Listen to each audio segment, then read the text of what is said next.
What's up, everybody? Welcome to another / new installment of Torment Team. We're calling this one Misery Mondays. I'm Nate, and I am joined by Ian and Tom. Hello, fellas. Hello. Hello. Welcome to Mondays. Yeah, so Welcome to Mondays. We have now taken over almost half of the week at some point or another in the legacy of this show. So yeah. My schedule was not allowing me to do Wednesday nights anymore, so I needed to make the jump to Mondays. And luckily, no new Monster Hunter game is out right now, so Mondays was available. Yeah. So Anyways, here's the question: yes, sir. What happens when another Monster Hunter comes out? Do we get chucked? What's the pecking order here? I mean, Not as far as I know, I don't sure. think Cameron makes any plan to come back. Although knowing him, he might just decide that he wants to out of nowhere. So Yeah, I think we're still a ways out from Monster Hunter Wild's Ascendance. I don't know exactly how long it is, but we got some time. even then, we could probably change it to a different day because I imagine their schedules have changed a lot. At least anyone that would primarily be playing it or streaming it. So we could always move that to a Wednesday. Yeah. Might I suggest that we challenge anybody to an arm wrestling match for this spot? Do you want to arm wrestle them? I mean, I'm saying, we just might have some advantages here in the team that we can leverage. That's all I'm saying. Cost either a plane ticket or a couple tanks of gas. Probably. I mean, it could be, a match of a game that you're good at or something. Let's make a friendly competition out of it. Let's make them play you in MVP 2004. Yes. Yeah, charging the mound, all Minotaurs, nothing else. That would be terrific. All right, so Ian, as you can see, I've bought some weapons. I've upgraded some weapons. And I gotta tell you, this fucking thing rules. Oh I told you you'd like it. It's the Kirkhammer, baby. Yeah. Pretty badass, yeah? All right, Tom, I want you to sum this weapon up for me in one word, in one title, in one video game title when I do this. Is that not the most Monster Hunter shit ever? Yeah, I was gonna say it's very Charge Blade style. Very Charge Blade / sword like in the Switch shield. Axe. Yeah, like holy shit. Oh, okay. So this is is this the first example And of a then weapon in this game where the forms are different? Like the long form is. Oh, okay. So there are forms where it's like you unplug it from the bigger piece. Yeah. Okay. It's fucking ridiculous. And then this thing, Ian, I was just playing around with this thing.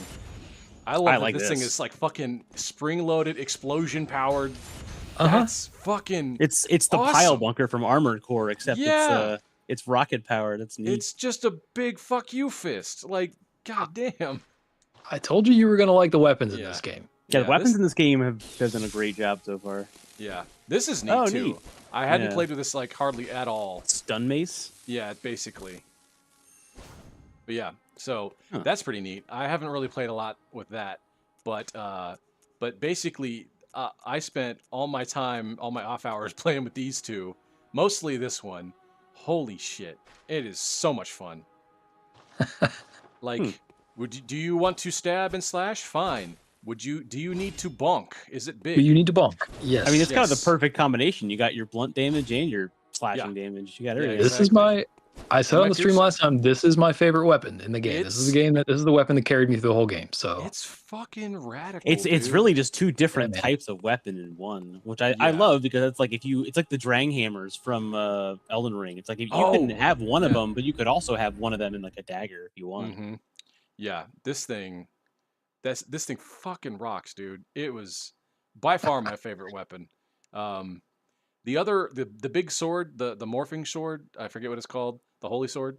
It does technically more damage, but I can't swing it as much. Yeah, stamina issue. Yeah, it takes more stamina. But like, remember how much these guys were giving me trouble? These guys are fucking chumps, dude. Chumps. Like he's like 60% killed now. Look at him. I mean, for the amount of damage it's doing.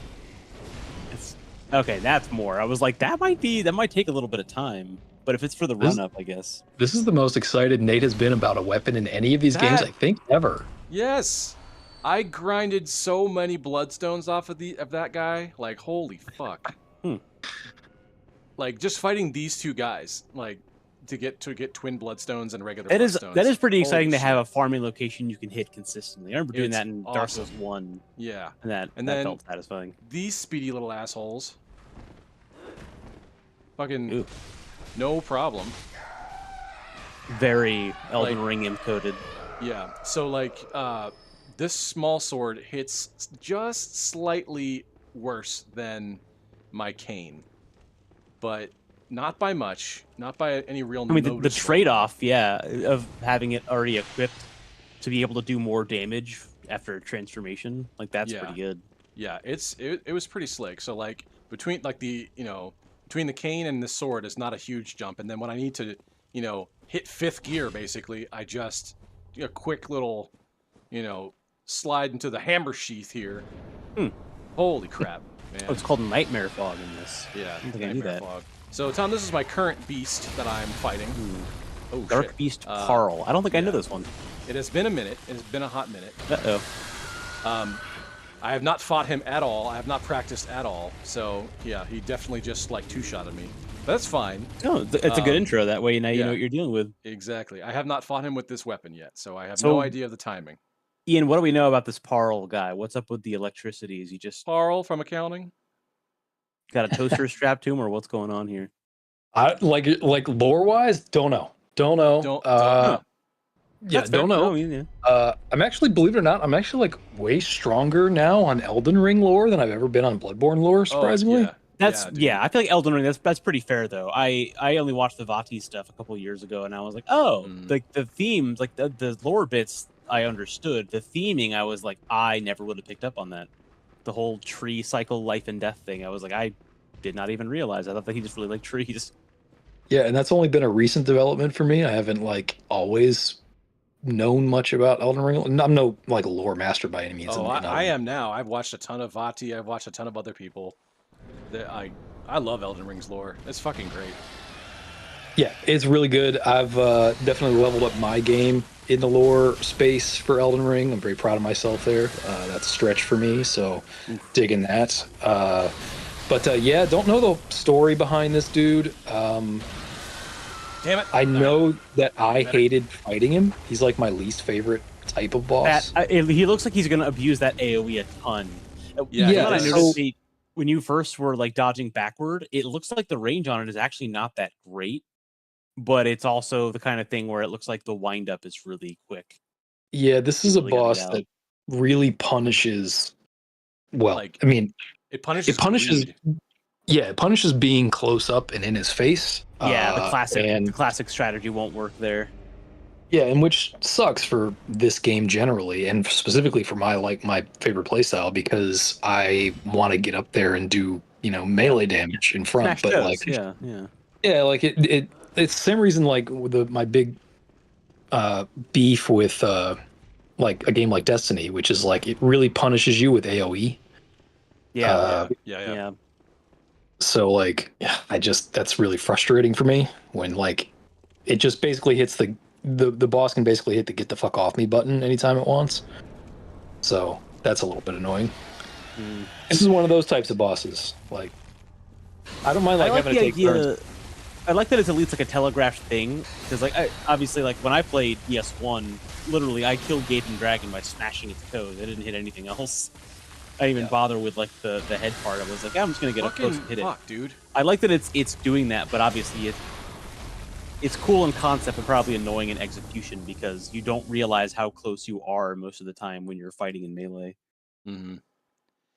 So I'm just trying to get back in the swing of things. I think by the end of last time I was about I was getting consistent halfway down. I think I got him to the point where I was knocking him out of his like charged state, so he had like really droopy hair. Oh yeah, he's got the other Monster Hunter thing going on at the charged state. Droopy hair. Yeah, he's got droopy hair. I noticed a theme between this and 3 where Nameless King and all the other bosses just have these like long flowing locks of hair adjacent things just all the time. It's always very wispy. It's always very tangled. Yeah, it's because the engine doesn't do hair very well. True, but I think Miyazaki likes that because so many characters just have these random wisps of hair and shit. Yeah, that's true. Even Quelaag to some degree. Okay. I just gotta get his spacing down again. It's been a minute. All right. You do great. You've got the Kirk hammer. How could things go wrong? Yeah, of course. Fucking shit, dude. All right. He's going to proceed to explain to us how it could go wrong. Even show. Fucking, I get trapped in his fucking cage of his body. Yeah, I think that's going to be the first big first big mechanic. Because then he curls up, and then I gotta like basically run out like the direction of his ass. But that's also, I think, where the biggest hitbox is. That's really insulting. Yeah, it is. I know, right? Why you got to make fun of the size of his ass? What did he ever do to you? I know, right? I mean, all I'm doing is invading his home and trying to kill him with his hammer. Yeah, I mean, you really picked a fight here. Yeah. Like, he doesn't owe you anything. And then you insult the size of his ass. You call him fat. I'm kind of on his side here. All right. Let's try this one more time. And by one more time, I mean this is what we're doing tonight. Anyway, so it's been a couple weeks, guys. Tom, even longer for you. Yeah. What y'all been up to? You first, Tom. I mean, not a whole lot. I did go to Gen Con, which is why I think I missed last. Yeah, how was Gen Con? Yeah, that's fucking It was awesome. good. So Gen Con was an interesting situation because I originally did not plan to go this year. I would have planned for it back in January or February. And I originally thought, I haven't played TTRPGs in basically a year. I didn't plan on going.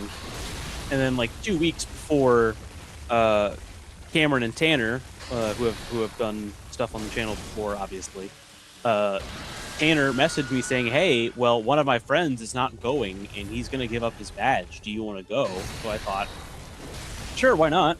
So I ended up going. The critical problem there, though, is that for Gen Con, your badge is very tied to your account.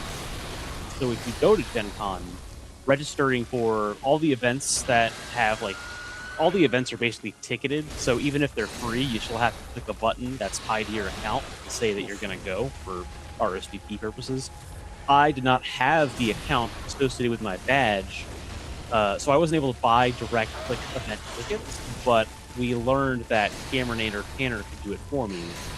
So I ended up doing a lot more of the free stuff, and I didn't play with randos as much as I did last year through those events, but it was still pretty good. I ended up playing some Pirate Borg, which is more core with a pirate theme, with both Cameron and Tanner. That was fun. I tried mostly a lot of smaller games. I got to try apparently a really rare game. I met up with the one random group I met up with from the Discord. The guy was hosting this game, and it's called Gibberers, which is apparently a Japanese-developed language creation guessing game. And apparently it's so rare that it only gets sold at conventions, and even then it's not every convention. But the TLDR of the game is basically you start the game with the group that you're playing with, and you have to establish core words like I, you, any other kind of so you survival. Invent your own language as you go? Yeah, and they give you these little cards that have both in English and in kanji on either side. It's just a bunch of random characters that kind of make word sounds. So we picked a bunch of word sounds from those to represent the core the 10 to 13 words you need to even begin to describe stuff. And then from that point on, you're trying to you're using those words to try to guess what word or concept a person is trying to explain. So in one case, we came up with words for the opposites of things, or you start with yes and no, so that way you don't have to do hot, cold, up, down, black, white. You just invert whatever is the word that you've created. So you basically spend the whole game trying to at first you're I don't know, I don't remember what that word means, and then by the end of it you're oh, you said I, opposite north, movement, so this must be south. And so you start to basically develop the language as you play the game. And it was really cool. I really enjoyed it. I'm not usually one for the more abstract games, but that one was a lot of fun. It was very It's very easy to get into.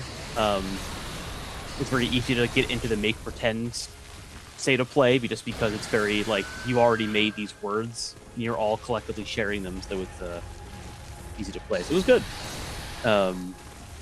Yeah, I checked out a couple other games. Is this is this primarily just tabletop stuff? So yeah, so Gen Con is primarily it's tabletop, but it's Gen Con started for board and card games, like Magic the Gathering famously, I think got started at Gen Con back in the early 90s. Did it really? Yeah, I Richard Garfield, I think, ever. brought the playtest to one of the early Gen Con conventions, and that's where it got really big. And I kind of see why, now having played, I tried a new game out called Flesh and Blood.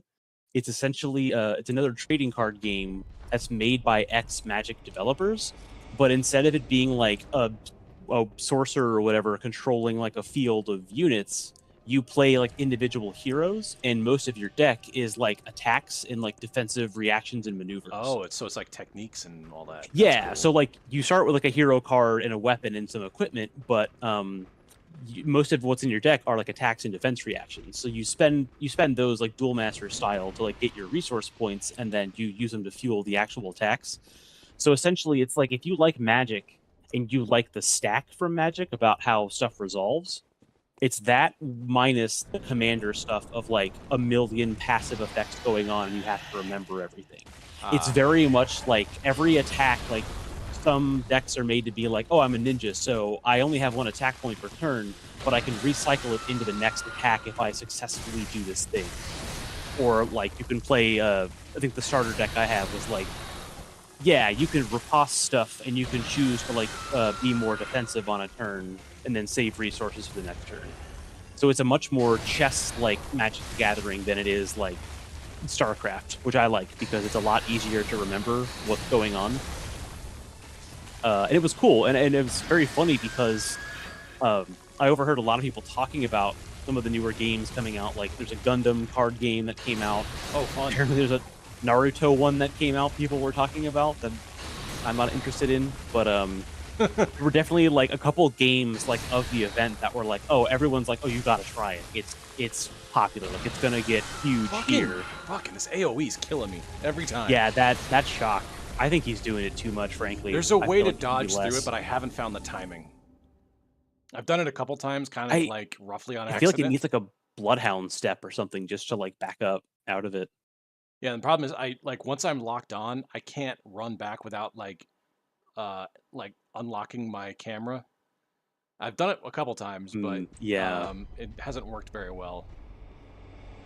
Yeah, so that's going to be a bit of an issue. Yeah. But yeah, overall, Gen Con was good. I tried a couple different things. Played a couple smaller games with Cameron and Tanner. We also played we basically played the Lord of the Rings version of Pandemic, which was actually pretty cool. I'm a passive fan of Lord of the Rings through a lot of friends who are mega fans, and I thought this did a really good job of playing as the Fellowship heroes, and then making sure Sauron's forces aren't taking over the whole country. I thought it was pretty neat. So yeah, it was a good time. I saw a lot of new stuff. Yeah, no, overall Gen Con was pretty good. It was a lot of interesting stuff in dev for sure. Cool. Awesome, man. I'm glad you had a good time, man. Glad you actually ended up being able to go. Yeah, definitely. There was a lot of stuff I could have seen, but I think the stuff I did see, I'm glad that I did. There's not a lot of tabletop or board game stuff I'm really like super interested in, but some of the stuff that we demoed and played, I thought was actually pretty good. I think board games in general are being, especially the newer ones, are getting really good at not wasting your time with a bunch of rules and getting into the idea of like the tutorial game that helps you understand the rules. Not like Risk and Monopoly much anymore. It's a lot easier to get into some of these games. It's just like, hey, you got 20 minutes, you can learn it, and each game is probably about 20 minutes. So it's not like you got to spend 3 hours reading the book first. Uh-oh. Oh, see, that was good. I wonder if he has more than one type of that charge. Maybe there's different ranges. Oh, fuck. You actually flattened me with that one. Okay. Oh, he killed me. Damn. It's so hard to when you die in this because the bar for your like subtracted health that hasn't hit yet looks like it's the rest of your health. I know. I was like, there was only like a slight jolt of vibration through my controller. So I was like, for the first split second or so, I was like, oh, am I still alive?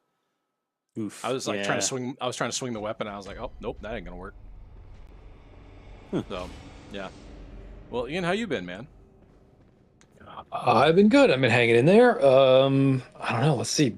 I guess biggest thing that I've done since last time we talked is I upgraded my PC. Oh yeah.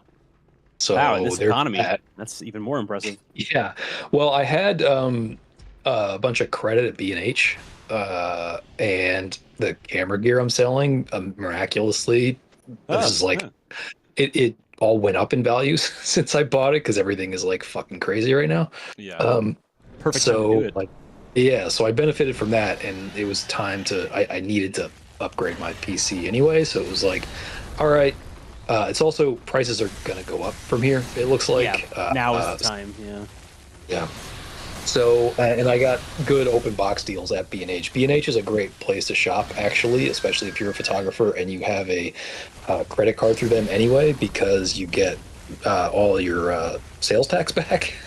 Oh, cool. So yeah, so it was like it was tax free, basically all of it too. Is I actually B&H the East Coast Fry's Electronics, or like is that the camera store? It's B&H is basically the camera store, like in the entire industry. There's, at least in North America, it's like the biggest US based camera store. It's I think its only actual brick and mortar space is in New York City, but it is it's basically the go-to place for any like real like professional photographers and stuff like that. For all they basically have all the camera gear you could ever possibly want, and they kind of like, I don't know, they kind of set the standard for like what service and quality stuff, and they got all kinds of crazy stuff there that you wouldn't find at like a Best Buy or like something like that. It's very cinematographer focused. Okay. Yeah. So yeah, upgraded the PC. Actually, didn't really upgrade it. Mostly just kind of replaced it. I was going to ask what all did you replace? Yeah, motherboard was part of it. Oh yeah. So this is a saga. I originally was just gonna upgrade the GPU, and then the GPU was not too big for my case, but a little too close for comfort for me. So I needed to upgrade the case, and then I upgraded the CPU to the old because I was gonna stay on my same chipset, my same motherboard for AMD AM4 chipset, and so I was just going to stay on that, but upgrade to the highest performance still on that old board.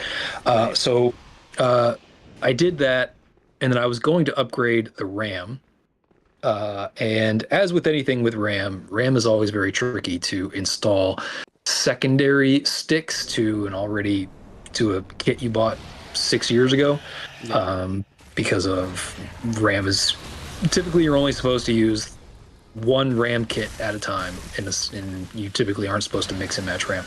But I tried it anyway, and it basically borked my motherboard. Oh no. Yeah, so I have to get in there and sort of reset the CMOS. I reset the CMOS like 78 times. Didn't really fix it, so so that was at the point where I was just like, all right, this isn't worth the I'm already in for most of the expensive stuff with the GPU. So return the RAM and commit hard given where we are on PC parts and how much more expensive they're going to get. So decided to do new motherboard, new CPU, new GPU, new case, new RAM, the works, everything but storage basically. So brand new stuff. It is the coolest, fastest PC I've ever built before, though. So that's really cool. It's also the easiest, sweat-free build I've ever done. So especially for a new motherboard, that's crazy. That's literally the connective tissue to everything. Dude, this motherboard. So I don't know if you've seen these yet, Tom, but like they've got BTF motherboards now, back to front. So they've got basically reverse connectors. So all of my connectors are on the back of my board now. Oh, interesting. Yes. So none of the wires are out front in the actual PC space. So like it's the cleanest looking fucking system. So like, ever. are all of It's your USB headers like on the back of the circuit board? on the back. Yep. Like, they don't CPU take header. a lot of space for me. That's wild though. Yeah, no, everything is now on the back. The only thing that isn't on the back is the 12 volt high power for the GPU. Everything else, it's all on the back. So it's like ultra clean. Man, I'll tell you what, man. Since the last time I built a system 6 years ago, motherboards have come a long way. The new Gigabyte motherboard I have is completely and utterly toolless. So like I don't have to screw anything down. So there's a weird problem, especially these days, with how big GPUs are, where when you seat the GPU in, if you ever want to get to it again, like to release it, you got to hit that little latch to release it on the PCIe. Right, PCIe. Slot. God damn it. And if the GPUs are so fucking big that you basically, once you get it in there, you can't ever get it out because you can't reach the button. You can't get underneath the Well, you usually have to unscrew the back part too, like where it slots into the like where like network cards usually stick out. I usually just undo that screw first, and then I do the PCIe shit after I've taken out all the plugs. I use chopsticks. I use chopsticks to get to them out, and so like it's the only way to get to it. New boards now though, new boards have a button just under basically the VRM, just above. I guess it's just above the VRMs, or no, sorry, just above the chipset on the sort of right side of the board. And it's a button that actually releases. It's like a connected via a cable to the PCIe slot, and so like it's like it's mechanically connected, and it's so nice. Like holy shit, kind of life changing.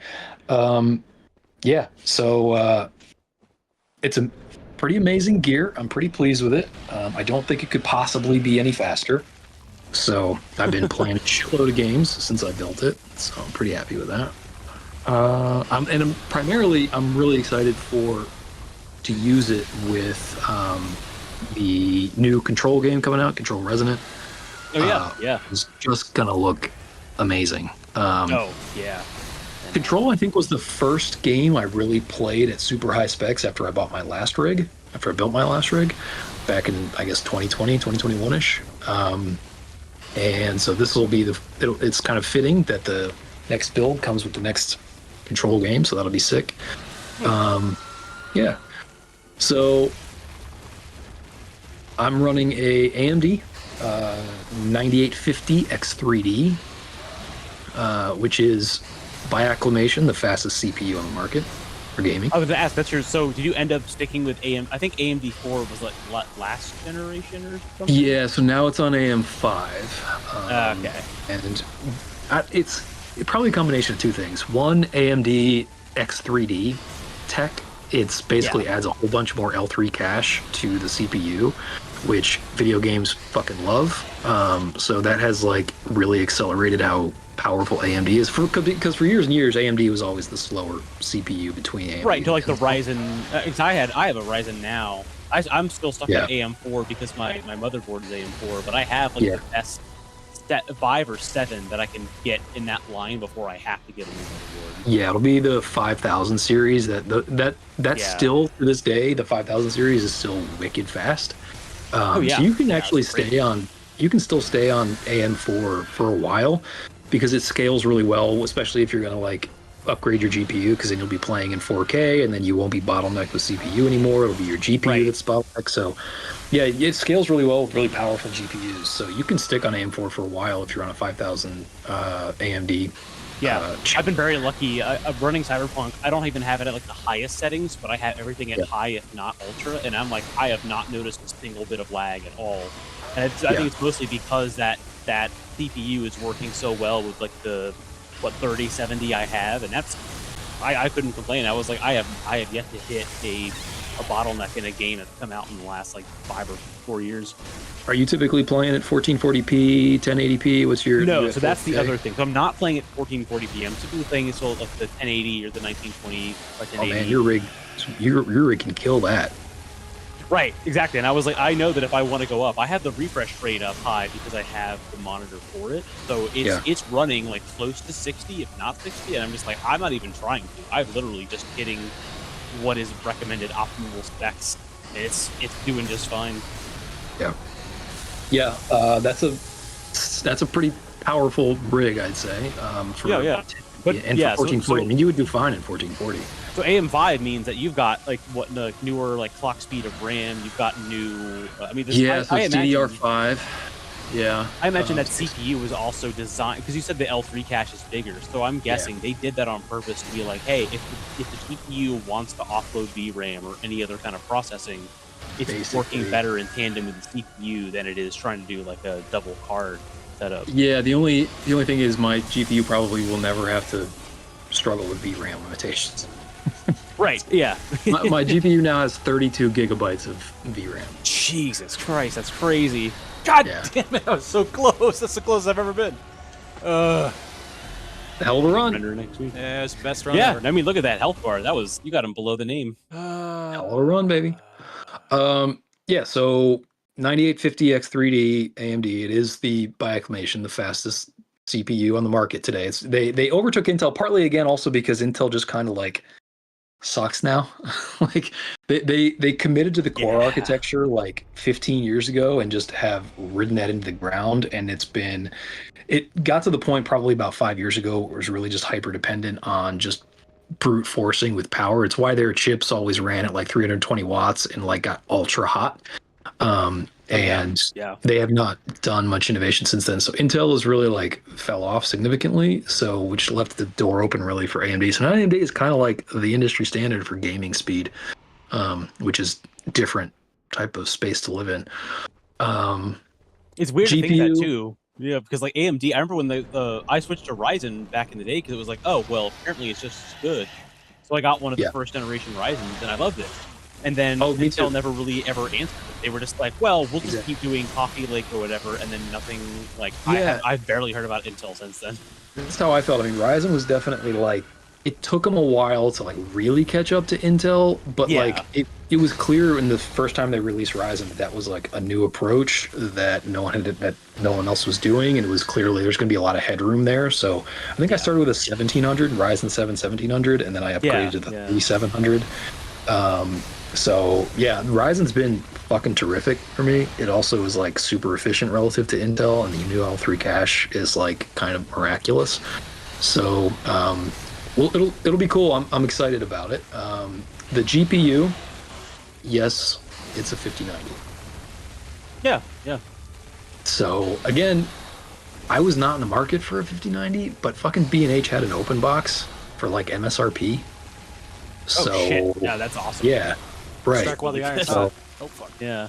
Yeah, exactly. So figured better do it now. Hopefully this means I won't have to upgrade again for another 6 or 7 years, which is basically how long my other one went. So I feel like now's the good time to strike. I feel like now, especially not on the tech side, but on like the software, the game side, I feel like they're kind of hitting their own Moore's law, because it's like I can't imagine besides like a more advanced version of ray tracing. I don't think that the like software side, especially for UI and like 3D rendering, I don't think it's going to get any more complicated. I think the processing like method is going to change, but I think it's going to be the same amount of power. So I feel like you're probably good for the next, better part of a decade. What honestly. the? Well, how did I get it looks like they're not gonna. I don't know, dude. You haven't gotten many of those. Yeah. Oh my god.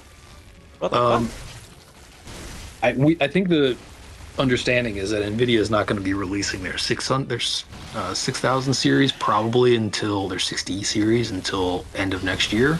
Oh yeah, I imagine that's a huge delay. And it's probably going to be twice as fucking expensive by then. So I'm like, I don't really want to wait that long, and I don't want to pay that much. So doing it now. The real trick was the DDR5 RAM. Right, trying to get that. Yes. The good news on that front was my old build, I had, what was it? I actually had two old builds because I have my 1080 Ti build still from years and years and years ago, back in 2016, 17. And I've got, that was also like the start of DDR4. So I think I had something like 96 gigs of DDR4 RAM that I just sold. God, so like that paid for most of the DDR5 RAM. So it's shocking that they didn't pay for all of it, but because that's the fact that it paid for Yeah, I mean the inflation price, but the fact that it covered even a majority of it, that's a good deal. It was the most painful hit, no doubt. But I ultimately think it'll be worth it, and ultimately it's a hell of a lot of fun to play with this computer now. So we'll see how it holds up. I cannot wait to play Control and the new game from the Witcher devs. What the fuck is it called? Oh Blood of the Dawnwalker. Something. Yeah. Blood of Dawnwalker. Yeah. That looks pretty badass, so I'm looking forward to playing that too. I haven't played this many games or looked forward to this many games in a really long time, so it should be. Say 2026 is the year of the end. Yeah. Yeah, last year was supposed to be, and it just sort of like never materialized. Yeah, So, well, stay optimistic, buddy. Yeah. We passed the hard part this now. year should be. Yeah. I'm excited. We got all the gear set up. I forgot how much fun it was to build computers. That was fun. I enjoyed that. Yeah. There was I was listening to a podcast about this earlier. Apparently, the price of motherboards are now. So obviously, RAM was not going to be the only thing. RAM, CPU, Everything's RAM going up. obviously to a big degree, but like parts in general are only going to get more expensive. And if it's hitting motherboard, which are a very critical piece, but usually aren't the most expensive, that's kind of pretty good economy indicator of everything is going to get more expensive because everything has to build up for RAM and all the AI bullshit. So of course everything else is going to follow suit. Yeah, super wacky. So I'm hoping, honestly, one of the biggest reasons to do this is so I don't have to fucking pay attention to it again for a while. Yeah. I kind of like don't want to revisit any of this until eventually the AI bubble bursts, and then maybe things will be more fun to pay attention to again. But kind of just don't. There was a long period of time. That's pretty much when I built mine. Was like during the period where post late 90s, where tech is cool. We love technology. Invest in technology as like a hobbyist, and that lasted up until 2020-ish, and then all of a sudden it was actually it's too expensive, and now it's not fun to think about upgrading in pieces or parts anymore because it's so expensive that you can't do it piecemeal. You pretty much have to go whole hog and then never think about it again. Yeah. And I don't know, it's a weird junction too, because going from AM4, which is now I don't even know how much longer AM5 is going to last. It'll probably have a couple more generations, and then they'll be on AM6. But I don't know. I mean, I guess AMD is committed to AM5 through 2029 at least. So there's probably at least 2 more generations of chips left for that. But who knows, man? It's Wild West out there.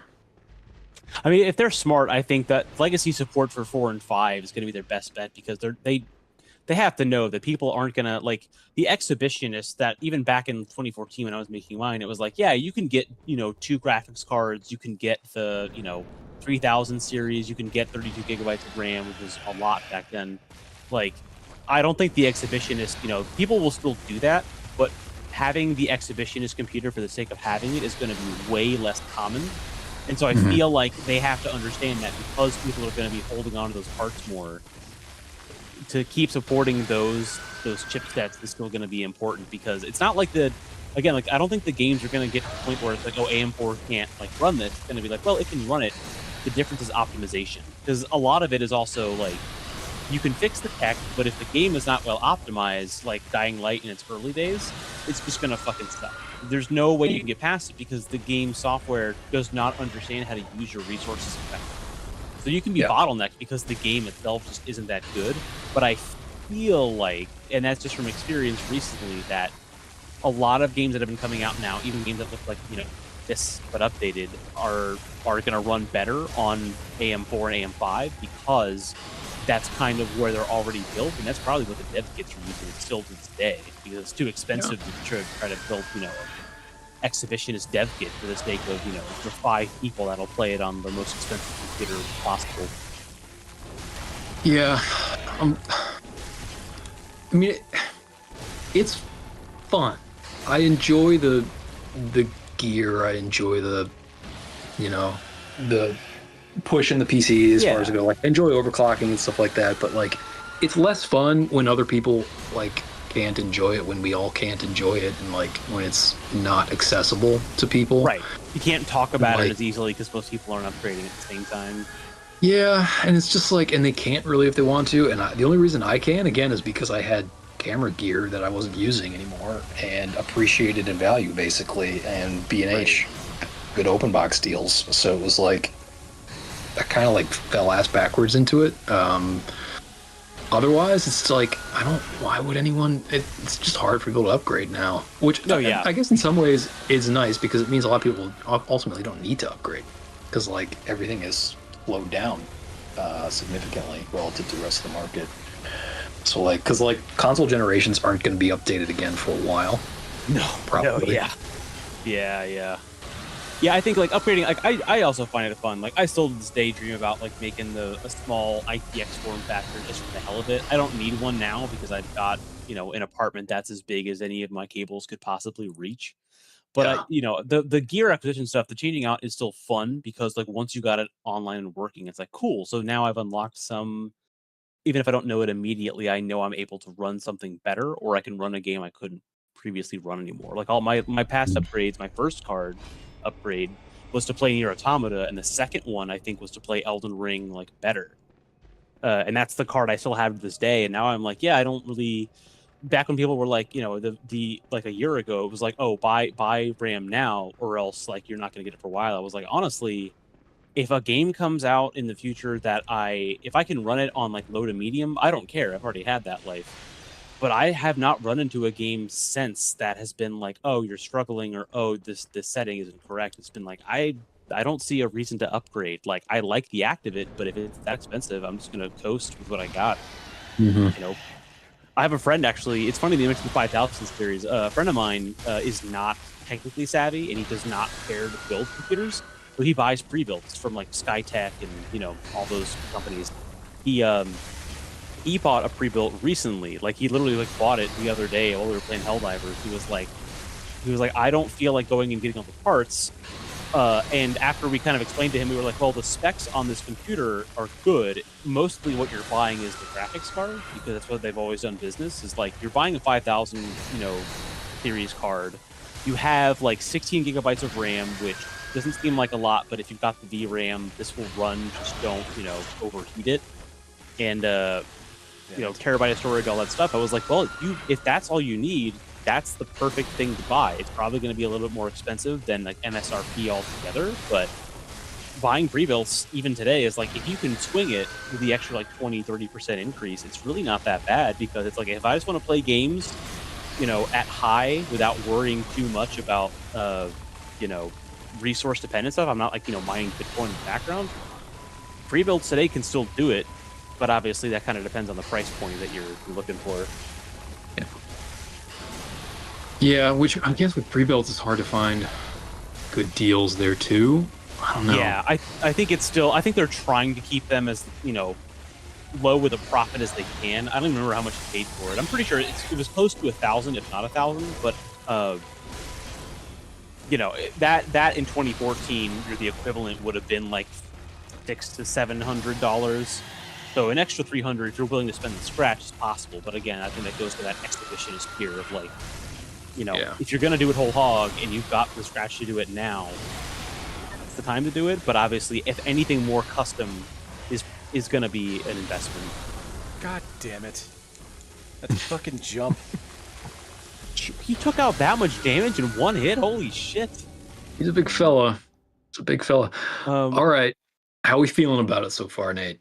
I mean, it's certainly much easier to get consistently to like halfway or to knock him out.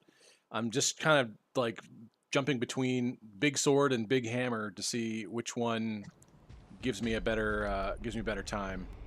Mm-hmm. And I feel like I hit him out of his charged state with the hammer more frequently or more easily than the sword, which would make sense. It probably does more poise damage rather than raw damage. Yeah.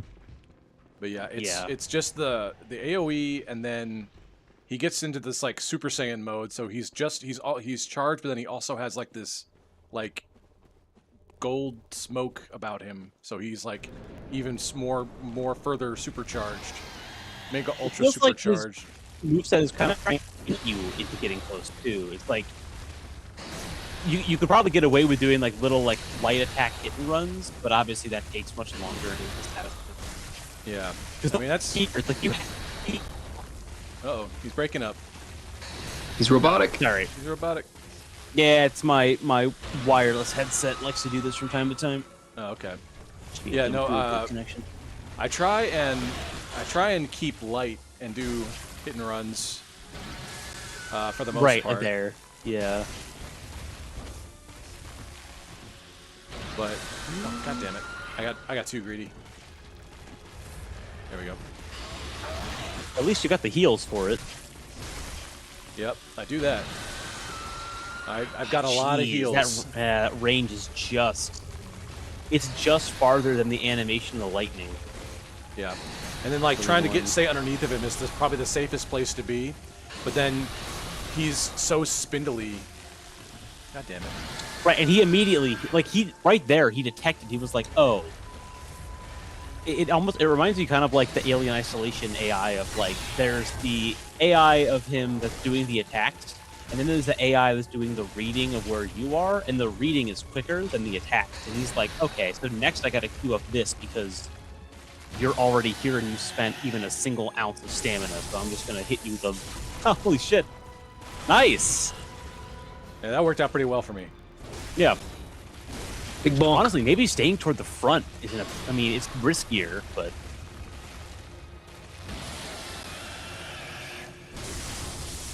Oh, look at that. Yeah, I think I figured it out. Yeah, I think something about the front. If you can like just dance dodge around those swipes, because obviously he does not like you being anywhere beyond his forearms. Oh, you know what? You're right. I'm thinking of it like Monster Hunter. Like hammer damage to the head is probably extra poise damage. Yeah. It probably is. These games have always been like actually real big differentials for crits on the head. Yeah, exactly. Like I know Nameless King for sure. Yeah. Do you remember that one? Oh yes, yeah, another nice. Probably the best example. I think you got this, baby. I don't want to jinx you. Yeah. I might heal one more time. Yes, good job. Yeah, beautiful. That's He's done, baby. That's Got the him. bag. Got him. Woo! Yeah, I Look figured at out that. the timing that once if I can catch him with a fully charged heavy to his head right after he like supercharges, I know where his head's gonna be. So Yeah, I really him. think it's that front centric. Like, don't normally you want to get underneath him, but I was like, I think in this case actually, yeah, you want to stay in the front and then let him miss with the swipes and then punish his miss swipes. Yeah, I think that pattern I found, bonk him full charge heavy on the head as soon as he comes out of his charge state. That'll knock him clean off his ass, and then aside from getting the full charge heavy damage, he's set up for a critical, and then I hit him again. So that really helped out a lot. Yeah, you can cycle back to your sword too, which I think is a good idea in case you want to just hit him a couple times on the way out. Mm-hmm. All right, so I'm in Old Yarnum. Man. They Were we in New gentrified the Yarnum place. before? Yeah, I think so. Yeah, I know. This is a But pretty sick build. You're looking badass. You got the fucking Kirk hammer. You got a fucking. Say, pistol in the are you left wearing hand. the? I see the tricorn hat. Is that like the traditional hunter gear? No, it's the other one is it's like this hat, but it was like exploded out the back. Okay. Oh my God, there's so many. This might be a challenge just because of the speed of these boys. Yeah, they get got off the me! command Get grab. off me! They're hungry. Get off me! Oh, look at that. Swing the hammer. You're dead. It looks like you've got enough durability to last one of those attacks. I think this is yeah. Oh probably yeah. important. I think I'm over leveled for this area. Because that should have probably killed me any other time. Because that power. So, yeah, that definitely would have killed you a couple weeks ago. Yeah. For sure. All right. Search the corpse. Okay, so I think I've like doubled back now. Yeah, I think I know where I'm at. If I go down this way, there should be a cathedral to my right. Yeah, okay. So I've done that now. I have to figure out my next move. Gosh. So you said you've been playing a lot of games on the new machine, then, Ian? You got any? Any favorites that you've been playing recently? Yeah. So let's see. Definitely. Man, I'm playing a whole bunch. Where do I start? Definitely playing still Elden Ring, super modded, and that's been fucking great. Enjoying that. Problem with Elden Ring, and I mentioned this I think on the last stream. I don't know if you were here for that, Tom, but and I said this a million times on many of these streams, so I'm sure it gets old. But at the end of the day, it's an ugly game. Yeah. I mean, Caelid is a pretty evident. It's not that the art is ugly. Don't get me wrong. The art is actually kick-ass. All of FromSoft Games' art is really good. Yeah. We were talking about the open world versus the staged like beauty. Yeah, which is fair. Which is totally fair. But it's the rendering and the color palettes that I think are so clashy in so many places. Like there's so many places that just have like kind of like radioactive, toxic like skies that look kind of like, why do they look like that? It almost looks like a rendering error in some ways, and the textures are like 480p. Like they're like, because I'm also playing Dark Souls 3, and I logged into Dark Souls 3 like a couple days ago, and granted, as Nate said, yes, they're rendering a limited environment, but it's not even just the quality of the textures, it's also that like the color palette is just much more cohesive and like deliberate, and it just looks better. Like, speaking as a photographer, I'd much rather take a photo in Dark Souls 3 than I would in Elden Ring, because Elden Ring is just kind of like all over the place in terms of like its look. It doesn't look very curated very much. And so I just think, and this is, I'm running Elden Ring at, modded, so like it's got better textures, it's got better rendering, it's got better colors and all that stuff, and it looks better. It's just, the problem is I'm going from Elden Ring and then I go and play The Witcher 3. I'm telling you, Elden Ring was what, 2022? Man, when did that come out? 2022, 2021, I think something like that.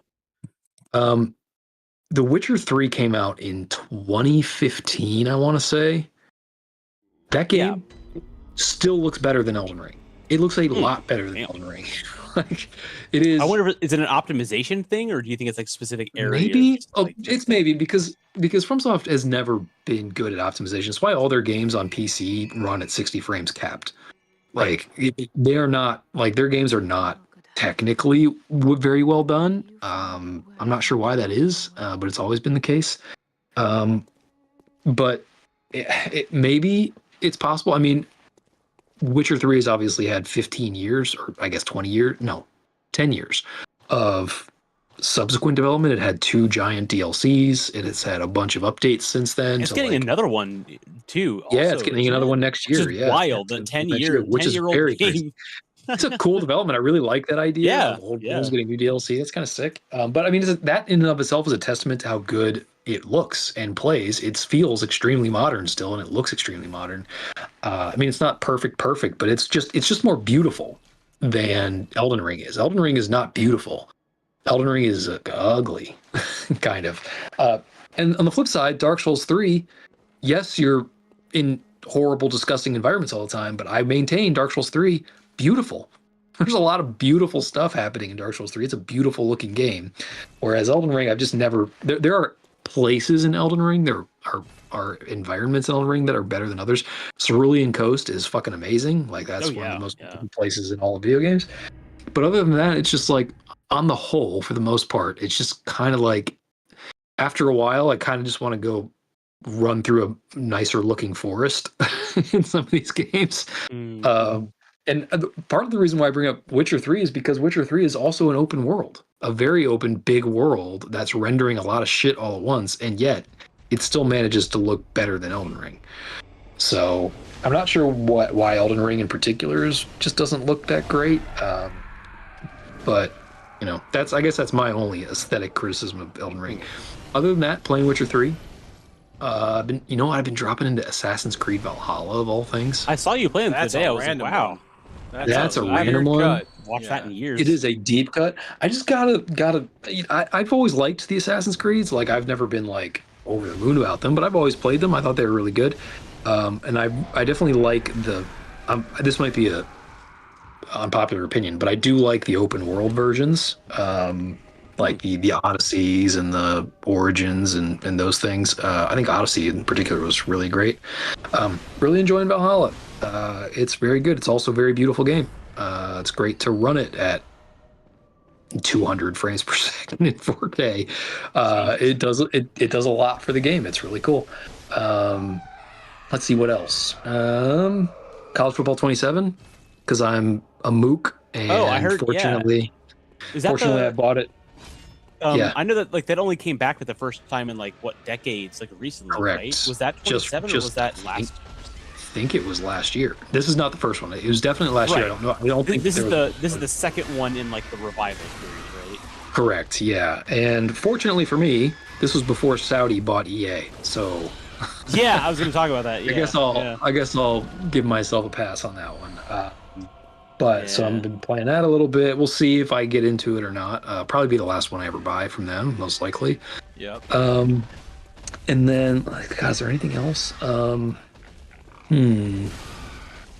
think that's pretty much everything. I drop into Forza every now and then. Forza Horizon. Oh right, yeah, a good benchmark game for sure. Yeah, that one looks crazy. Yeah, that one's fun to play on new rig. I feel like there's got to be something else. I think that's pretty much it. Those are the big ones. Not Horizon, right? You're playing like the more simi.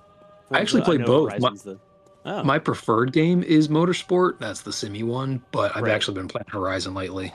Horizon's a lot of fun. I enjoy Horizon too. Horizon, yeah, Horizon does look like a good like compromise of like, yeah, it's less Simi, but what's in there still seems pretty good. Yeah, it's just really well made. It's a good open world game. It's fun. The driving is actually still very. It's much actually less arcade. Like, how do I put this? It's less arcadey than you might think for an open world like silly game. Like the driving feels more realistic, which is what I like about it. Right. It's like their equivalent of a Burnout Paradise, but more with the Forza like realism than it is just like the stereotype of the car. Okay. Exactly. Yeah. Yeah, that's been good. I think those are the big ones. I'm waiting. I've got 3 big games left this year that I'm really looking forward to. 2 of them are on the PC. The other one, obviously, is Ocarina. We'll see. Yeah. Forgot about and that's not the other one. That is the one. That is the big one that I really can't wait for. I'm curious about that one. I obviously I like the original Ocarina and I like the 3D cautiously remake. Optimistic, yeah. Yeah, cautiously optimistic. Yeah. I really hope they do right by it. I think you have to be cautiously optimistic with everything these days, but like, yeah.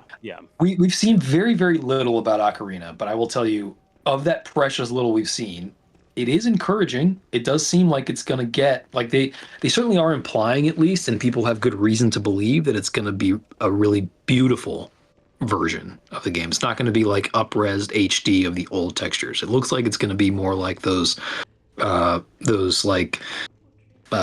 Engine renders that they do on YouTube and such. Right. Yeah. I've seen a lot like of it's going to be closer to that, but yeah. I mean, all we have to go on there though is an arm. Basically, is like Link's arm and then him lying in bed from a top-down shot. That's all we really have to go on. So this could be completely wrong. It's just a guess, but if it is like that, that would be sick. That would be amazing. I think that would be. I'm really curious to see how they handle the translation of what Z targeting was, or are they going to keep that like? I mean, obviously, there's not like a limitation anymore, but it's like Z targeting is kind of like the method of interaction. That was like an early 3D title. Yeah, it is. It depends heavily on it.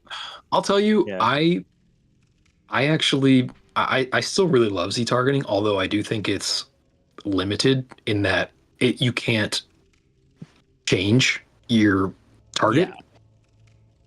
They kind of like just you press the button and it targets whatever is closest to you or whatever the camera happens to be pointed at, and then you have to unlock and then hope and relock and hope that it relocks onto the next enemy. So it doesn't have like a good enemy selection thing. That is kind of what I want is that kind of modernization. Like I want some of the combat modernization, the gameplay modernization. Yeah, they I could want like twin stick. hybridize like Breath of the Wild and the Yeah. and Tears of the Kingdom Yeah. plus some sword play from Twilight Oh my Princess. god, That would That'd be be Oh my great. god. And I feel like Yes, that's not a please. hard change because like I have no problem with Z-targeting either. I think also because when I went and played both the remakes of Ocarina and Majora's Mask on the 3DS, I was like, yeah, I already kind of know this stuff because that's what the game originally was. It's slightly different, but I think what also helps is I feel like, and I can't speak to it because I haven't played it in a while, but like the balancing of the enemy numbers with Z-targeting was enough where it's like, well, you shouldn't need to have to switch that often, but obviously I think it's still a good idea to add that modernization anyway, to be like, hey, if you just want the control, even if it's only the two Lizalfos in the fire temple, whatever, you can switch quickly, but it's not like it has to be super robust. Because I don't think you ever really end up in a Zelda game where you're dealing with like 6+ enemies at once, unless you're really just running through a whole dungeon at once. Yeah. all right. I'm not sure where to go next. Yeah, you Donators? got some souls Hey, upgrade. Oh, hey. what's up, Shuri? Hi guys. How's it going? Hello. Oh, pretty good. I am absolutely lost in my game, but I'm listening to Ian and Tom talk shop about games. Nice. Hi, Tom. Yeah. Hi, Miss Shuri. you. Welcome to the stream. Yeah, I miss you too. Yeah. Nice to hear your voices. Yeah, it's been a minute, hasn't it? There's plenty of voices to Yeah. hear here. Just a minute or two. Mm-hmm. I love you guys. I was just looking for Fred. I'll let you guys Aw. continue. I just Okay. wanted to say hi. Oh, Thank you. Cat is hiding. Time for his Yeah. medicine. Yeah. he's on the medicine life now, He is, yeah. Okay. Where the fuck am I going? I feel like huh? This is the boss area, right? this is a boss area. This was the Bloodstarved Beast boss Oh, area. right, yeah. Yeah, okay. I was the just big fucking guy. here. God damn it. I'm just going in circles and I'm meandering around. It's like when I saw that the Dark Beast just circled back around to a place I've been, which ultimately links to here as well. I'm like, great. I don't have a path forward in mind. So there should be a spot that opens up after beating the Dark Beast. Really? Yeah. I mean, a spot that like in his arena. Go to the graveyard of the Dark Beast. I think that's where that was. Okay, hang on. Graveyard of the Dark Beast. Yep, I'll give that a shot. And maybe I didn't take a fully good look around. I just saw the door and went through, and I'm like, oh, I'm back here again.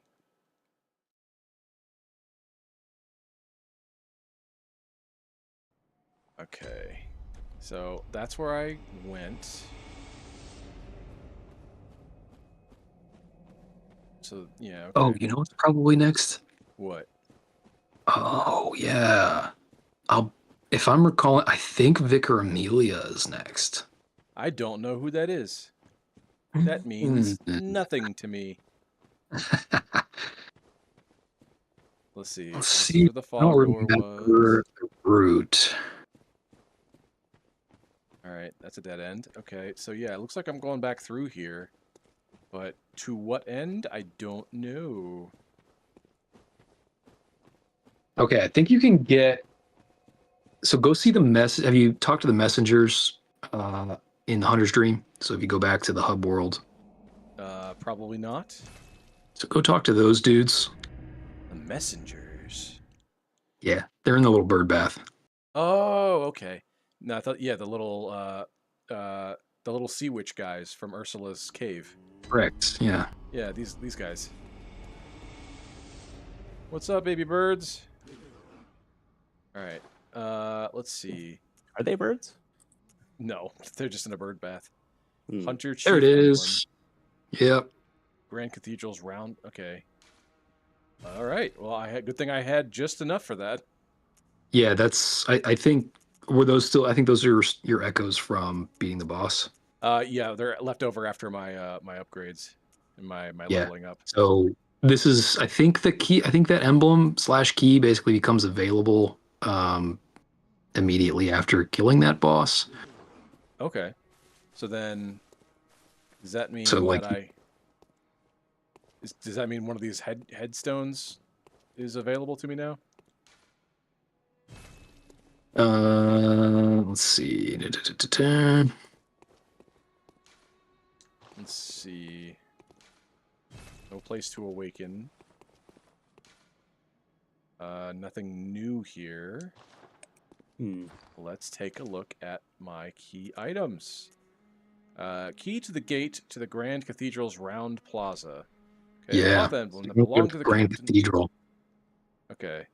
A cloth emblem that belonged to the captain of the church hunters long ago. Opens the main gate that leads to the round plaza of the Greek cathedral. The main gate is shut tight on nights of the hunt, which is tonight, and could only be opened from the other side with this emblem. In other words, the captain's return and this emblem determined the end of the hunt. Interesting. Okay. So then I need to go find the closest spot to the Grand Cathedral.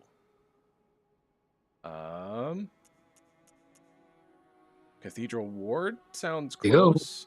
It's the one I would start with. Yep. All right. Because the only other option that isn't on that list is the Hypogean Jail. You're going the right way.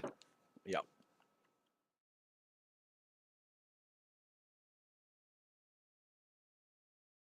I also have computer news. I think I finally have the issue I was having with the display figured out with the one I built last year. Yeah. Yeah. It should. I just have to pick an OS to put on it now. But I'm thinking I might do Linux. Go straight down those stairs. Turn around. Go down the stairs. Yep. Take a left.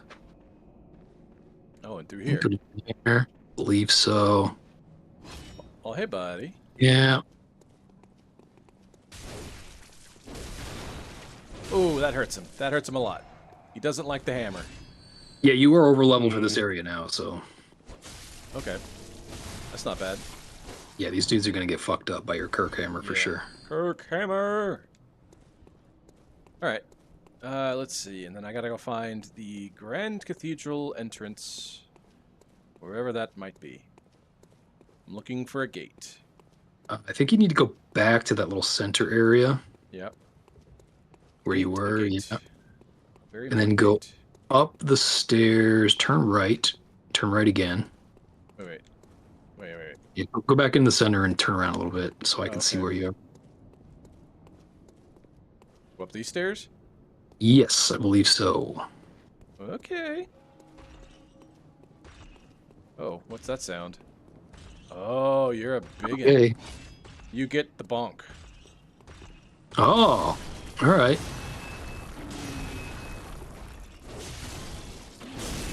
Oh, shit, son. Dude's not fucking around. This guy should give up once you kill him. Oh, God. There we go. Blood vial? Blood vial? Blood vial. Woo! I need a little touch up here. All right, this up usually indicates important places. Head on up. What does this do? See a lever, pull a lever. Open the gate. Okay, closed by device. So that means that I can open it up and do it this way? Mm-hmm. Oh, neat. Okay. It's not very often that you just have a Yeah, that's very rare. Yeah, usually it's one side or the other. Yep. And you have a gate. We have a gate. Open the main gate. Look at that. Okay. Neato. Special emblem. Open the main gate. There you go. Oh, shit. Okay, there's a couple of dudes here. A couple of biggins. Shit. Well. Are you guys gonna team up on me? No? Okay.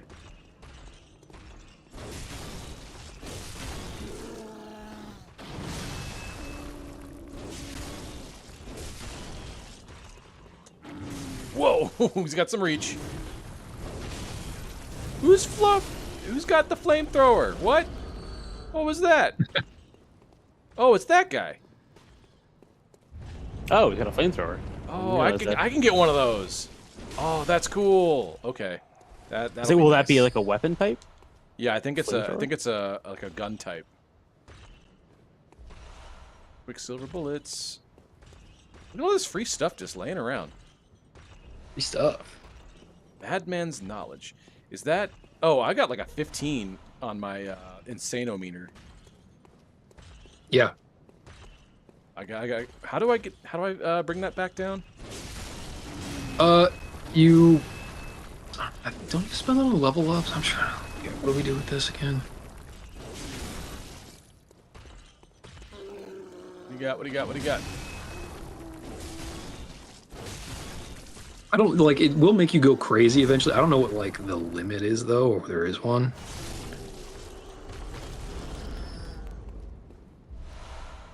All right. Blood file since I got it to spare. I should probably look at what Madman's knowledge does. I've been getting a lot of those. I keep getting them. Okay. And this one probably is the same thing. Yep. Okay. I'll bite. What the fuck is it? Madman's knowledge. Skull of an enlightened madman used to gain insight. By wisdom, used to gain insight, making contact with the eldritch wisdom. So wait, if I use this, if I use one, okay, I actually goes up. Okay, that's interesting.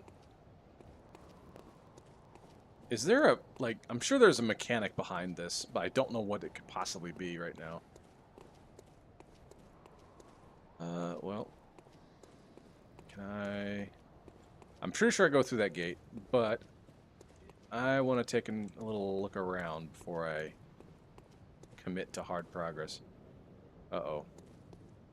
The old men with the shotguns are walking around somewhere. They've left their wheelchairs behind. They become bipedal. They're basically Metal Gears.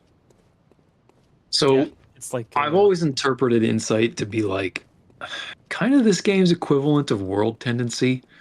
It's very loosely though. So like world tendency is originally from Demon Souls, where depending on you doing good deeds or bad deeds in the world and dying or not dying in the world, it changes the light versus dark nature of the world.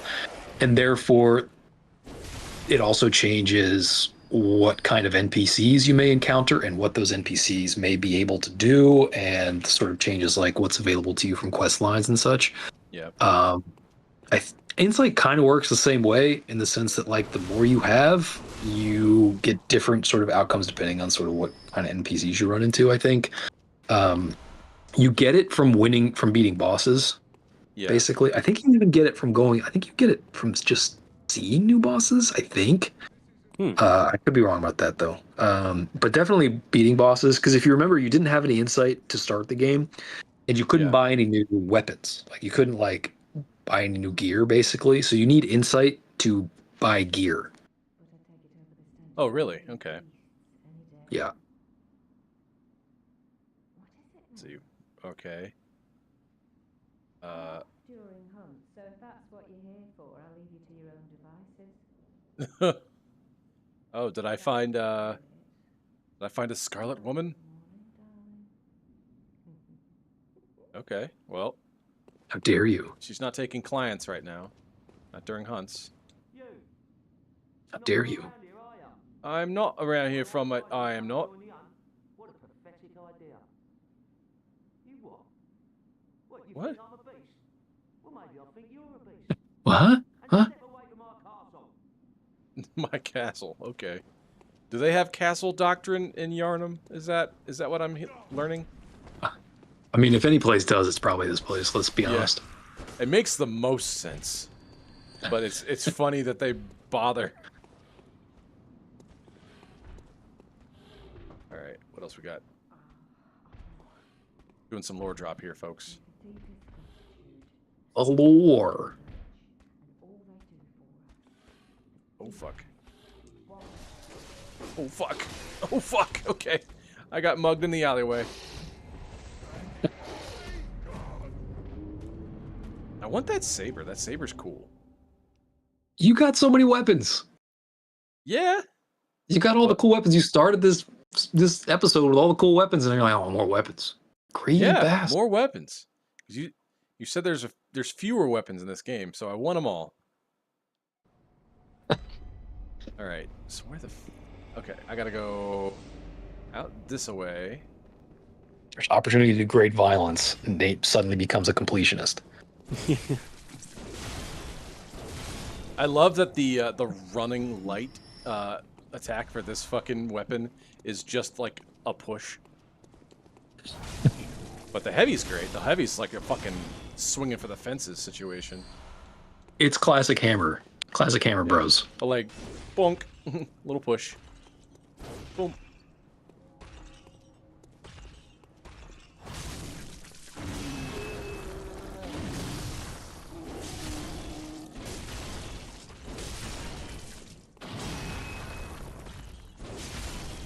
My God, you're fucking tall.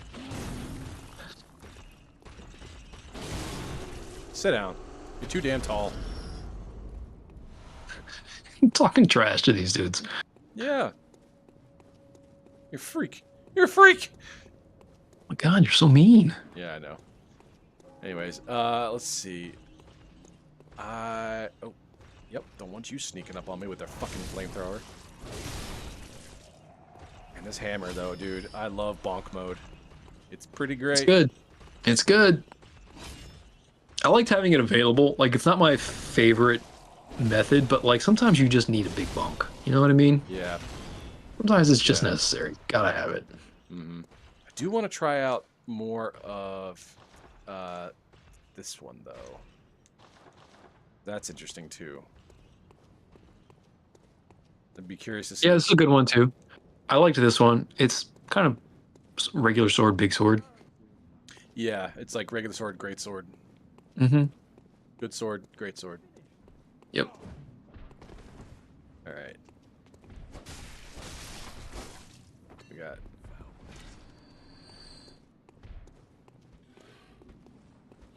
Come on.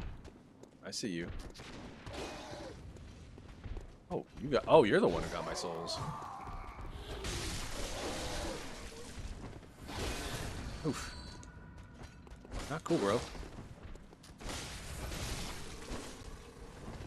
All right. Ah, she's confined quarters. Not a big fan. All right, there's a dude with a gun. Yep, there it is. I knew he was around here somewhere. He's got a gun. He's got a. Oh, fuck! There's another guy. There's always another Shout. guy with a gun. Silver bullets. Where? Poison knife. Where you at? I also Oh, just you're like the name. I like the name Kirk Hammer. It's just badass. Yeah. It kind of reminds me of was it Longfinger Kirk? In DS3, I think. Oh, okay. He's, Yeah, I have a vague one of the recollection of this. Fingers of Rosella, the lady in the cathedral, the deep. The lady in the cathedral. Yeah. Dude, someone is taking the biggest bong rip up there. You hear that?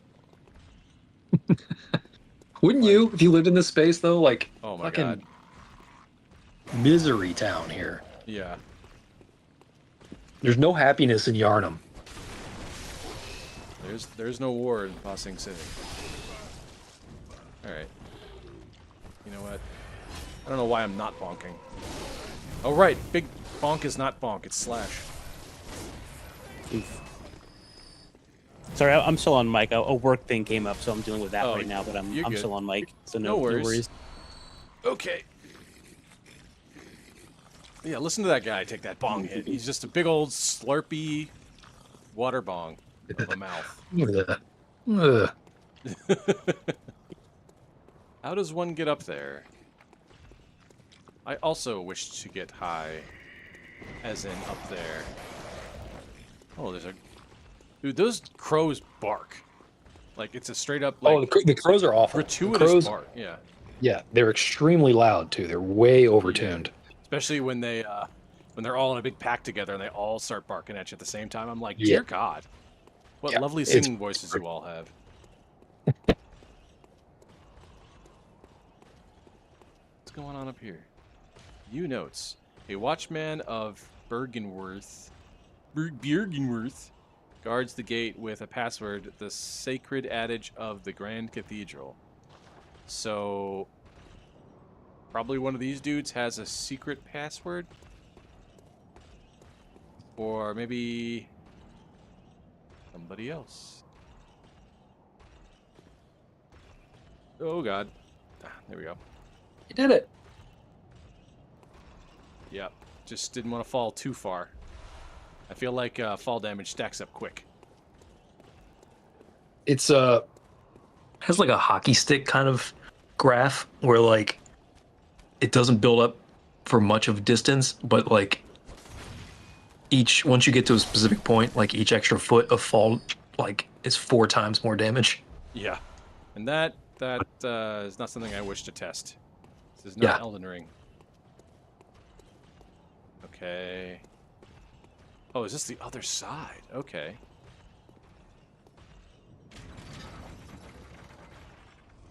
Oh, that's what I had to do. I probably couldn't have... Okay. That's neato.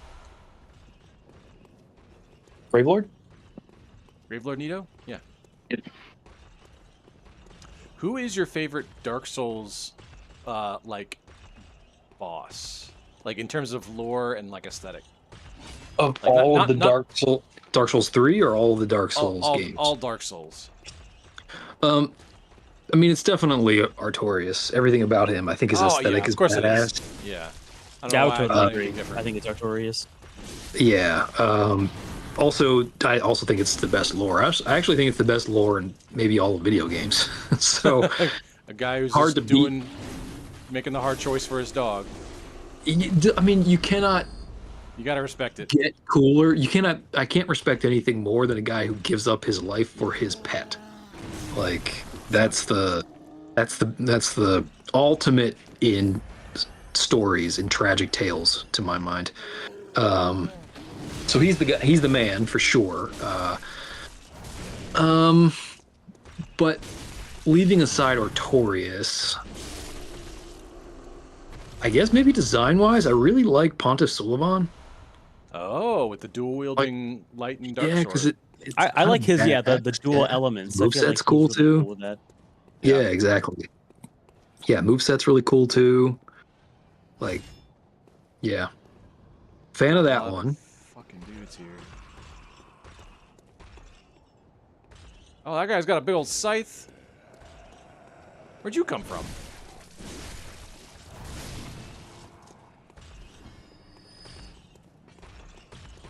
Oh, fuck. What the... Are you shooting slow-moving projectiles at me, sir? That is not cool. Whoa, fuck. Ow.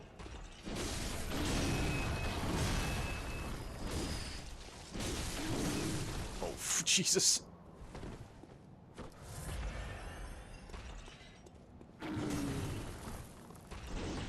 Ooh.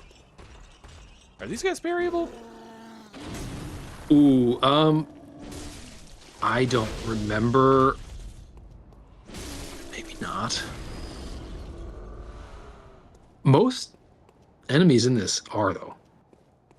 Yeah, I gotta imagine that, like, there's probably a size, like, limitation to being able to parry stuff.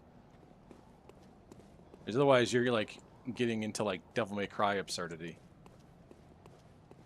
There usually is a size limitation. I think there was in Dark Souls 2. As well, I mean. Yeah. Eeyore, what's up, man? Yeah, this is my first time playing through. Yes, not my first Souls game, but definitely my first Bloodborne game. Ow! Whoa! Okay, he's got fiery scythe. That's cool. I want it. Give me this stuff. Fuck you. You haven't been more than an hour with the Kirkhammer, and you're like, I want something new. I want new weapon. Because cool weapons already exist. What else cool weapon? Because this is the problem. You're gonna get all these weapons, and then it's gonna fuck up your build like they always do. Yeah, you know me. I'm just gonna put everything in everything, and it'll be fine. Like you're gonna pick up a weapon that's like all strength, and you're like, okay, I got to put everything I get into strength now, and the next thing you pick up is gonna be all dex. You can put everything back into dex, Yeah. and you're gonna end up with a fucking quality build, and I'm gonna hate it. Yeah, the fact that you hate it so much does lend credence. To it. Smorgasbord. Yeah. What, summon? Oh, I didn't want to. Oh shit, I didn't mean to summon shit. But let's see who it is. Ringing Old Hunter Bell. Who else we got? Oh shit, is there another gate? Resonates with another. Oh, okay. Oh. Oh, Old Hunter Henriette. Okay. Ooh, good hunter. Operate device. Igor, thank you for... I'm probably going to need all that luck, for sure, and then some. Because this game is fucking punishing. Ow. Yep. Punishing is the word, for sure. Alright. I feel like I'm going the wrong way? I don't know. If I see a summon, it implies boss fight soon, right?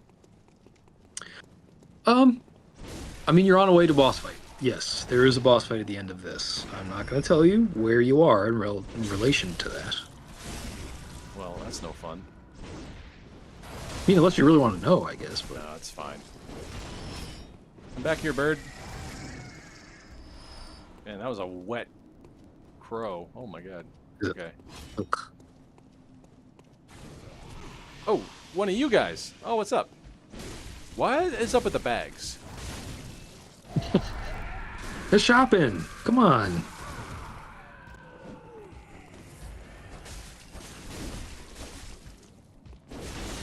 They're out in Old Yarnum just shopping. Oh, she's got a Kirk hammer too. Sick. I don't think I really realized that. Bolt paper. What is bolt paper? It buffs your weapon.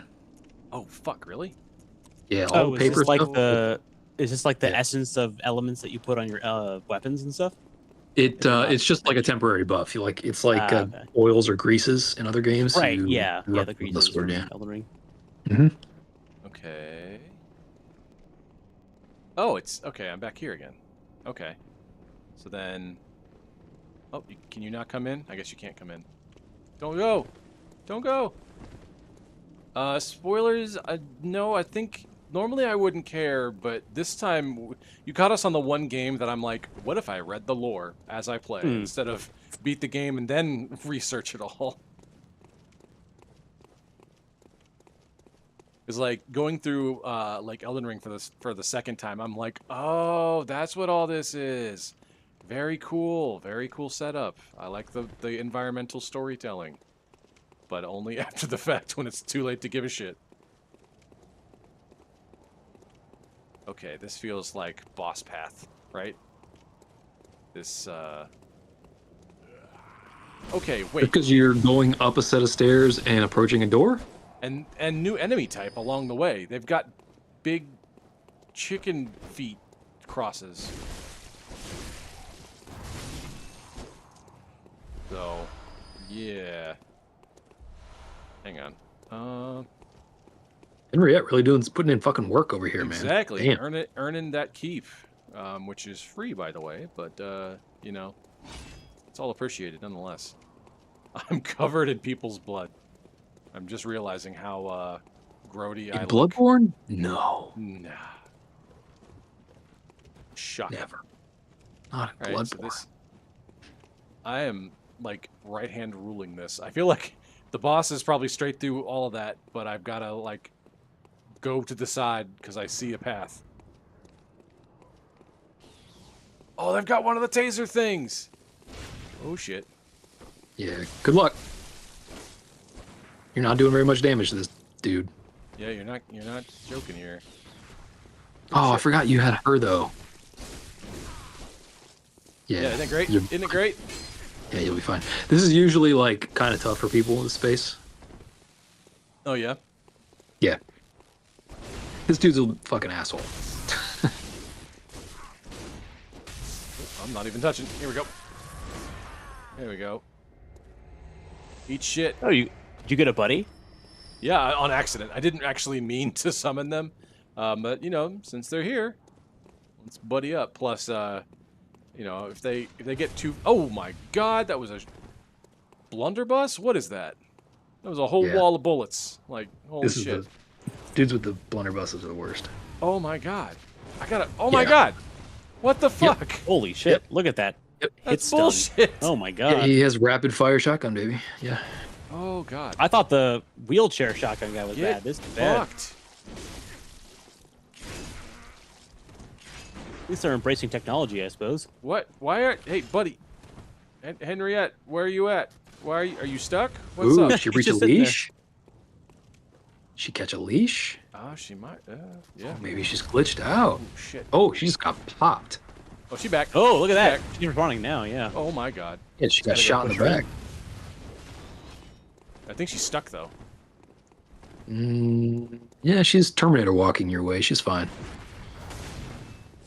Oh. She does seem a little glitched out. No, okay, she's back. Yeah.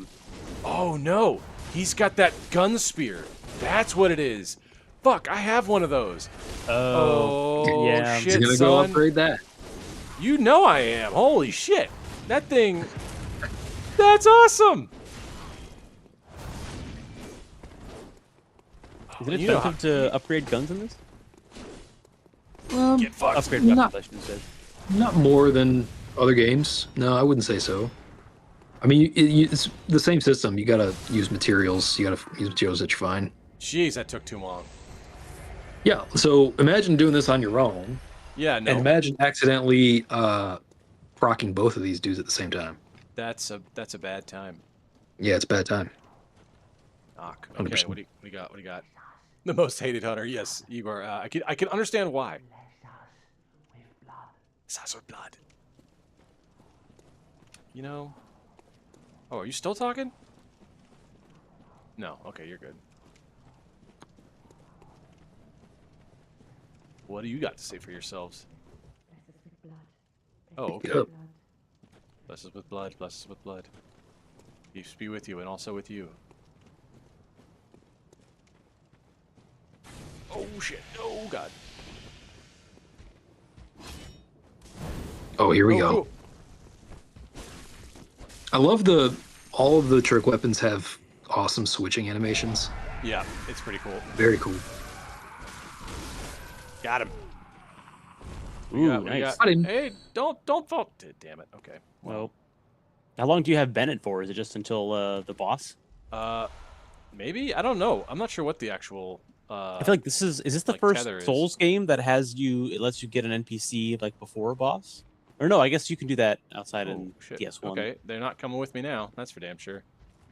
I'm on my own. Let's see, can I get a sneak attack? Nope. Oh, sir. I mean, it was pretty sneaky. I'm saying I don't know if Yeah. you need it. Yeah. Yeah, I mean, you did sneak up on him.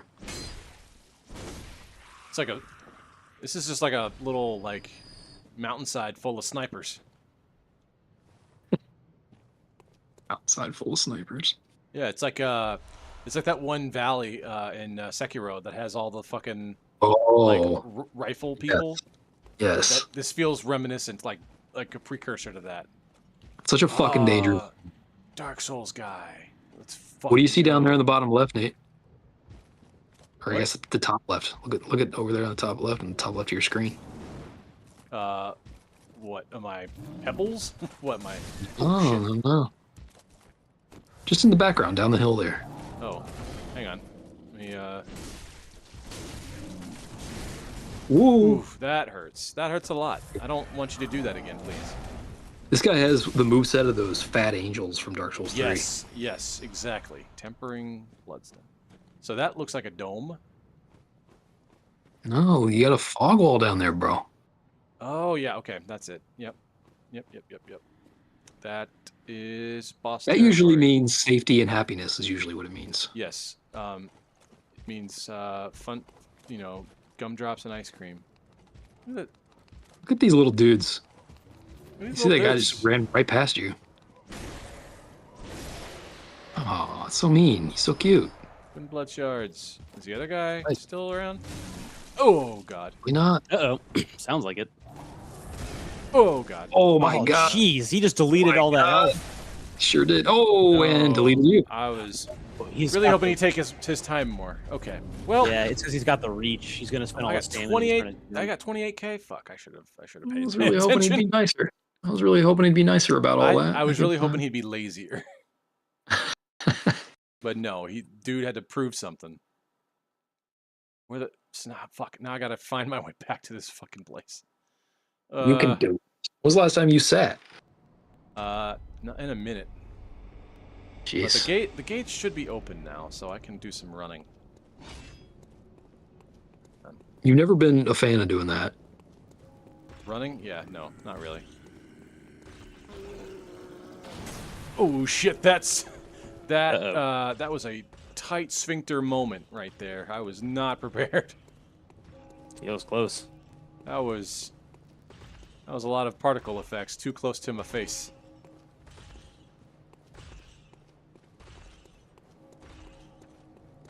So you could choose. I think you got two different paths ahead of you here. You can try and take. Well, I got the fog wall, so I know there's a boss that way. Yeah, because you dropped down that cliff back there. So Yeah. you realize that jump is not a dodge, right? You don't get iframes with that. Yeah, no, that was me panic pushing that button a couple extra times. You know how it goes. You panic. I do. You push I buttons. do know You're how like, that oh goes. fuck. Yeah, gotta play a little bit. As you do. Uh-huh. What we got? Frenzied. Okay. Then, okay, that's this place. So I can go over here. Ambush some dudes.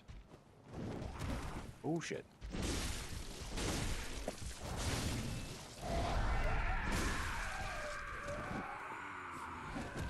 Hope you do too much damage. Oh god.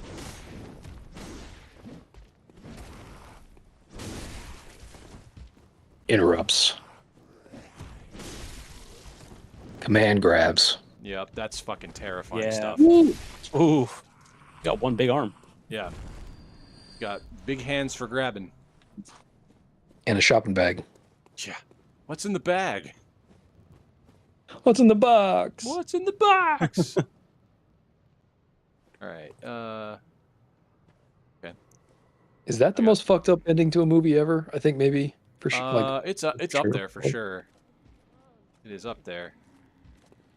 In terms of by like good movies, probably. Plenty of fucked up endings in bad movies. This may be apocryphal, but I've heard that Brad Pitt had it in his contract that they could not change that ending. Oh, really? Yeah, Huh. because like Wonder why.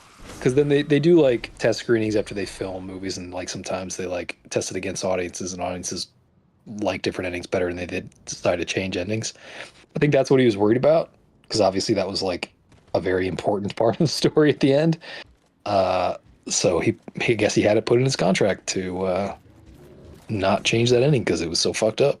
I feel like it'd be Gotta good have- on him if he did, obviously, because I feel like it's a pretty critical part of the whole story. I Right? would agree. Him I versus would agree. Morgan Freeman's character. Yeah, if I were him and I was in that movie and read that script, saw that ending, and then find out on release that they changed the ending, that would Oh, piss me I'd be off. pissed. Yeah, I'd be like, I put in a lot of good effort on that. I don't want that to change. Like if it were me, that would be like that ending would be like the reason I took the role. Like because Right, his character is kind of it's not like the greatest character in the world up until that point. Like it's not exactly fun to play probably. Like he's not a terrible character, it's just like I don't know, he doesn't have much importance to the story outside of Right. being a sidekick. If I remember correctly, it's a flawed character because in the end he ends up shooting him, right? And it's like, well, that's what Yeah, he wants. is. He just yeah. gives him what he wants. He's a flawed character. He's definitely like a hero. Like he's a protagonist, but he's also kind of like sidekick to Morgan Freeman. Right. Okay. So like for Brad Pitt, it would be kind of like a nothing role if it didn't have that big ending. So Fog wall. This was a fog wall. Now the fog wall's not here. What's up? What? probably a loading screen. Oh, it could be. Okay. But progress is progress. Yup. True. This You looks do like still. a boss fight. I was gonna say you look a little trepidatious. I mean, big room. big Look at you room standing means- there with all your Yeah, gear never, out. never like trust a big room. First rule of Souls games.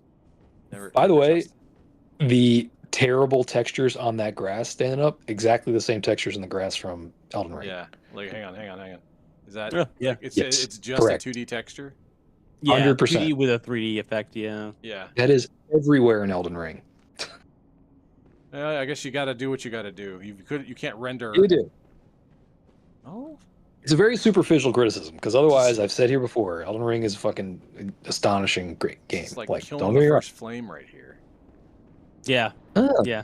Very good way to put it. interesting. Uh-huh. Whoa! Oh my God! Hmm. Oh, what? Yeah, What? Frenzy, baby. What was that? Frenzy? Fucking Get fucked. Oh. You What? get thrown up? You died. I got. Whoa! What the fuck was that thing? Hmm. Don't like that. Whoa! Also, I did not spend my fucking souls again. I gotta go get Yeah. it. Oh, fuck me. Okay. Frenzy. And I was at. Okay. Okay. What even the fuck? What even the fuck was that? Dude was like a jack-o'-lantern face on a stick. I feel that has the feeling of like an elder god just now. I mean, yeah. There's a lot of that in this game, and that's sort of the lore behind this game. Yeah. It's Yeah. it gives Oh, me the Eldritch, yeah. Nyarlathotep from H.P. Lovecraft, that guy. Oh, yeah, yeah. Gives me that vibe. It's like, you know, the more powerful ones are like fucking unknowably formless and, you know, fifth dimensional beings that are beyond comprehension, but Nyarlathotep is like he is that, but to a lesser degree, but because he's more corporeal and three-dimensional, he interacts with us a lot more, so he's fucking shit up way more often on purpose. So that's the vibe I was getting from that thing. All the HP, you know, all the HP Lovecraft people, what's up? You know what I'm talking about. You're gonna follow me down? Anywhere I go? You follow me down? Okay. Oh, yeah.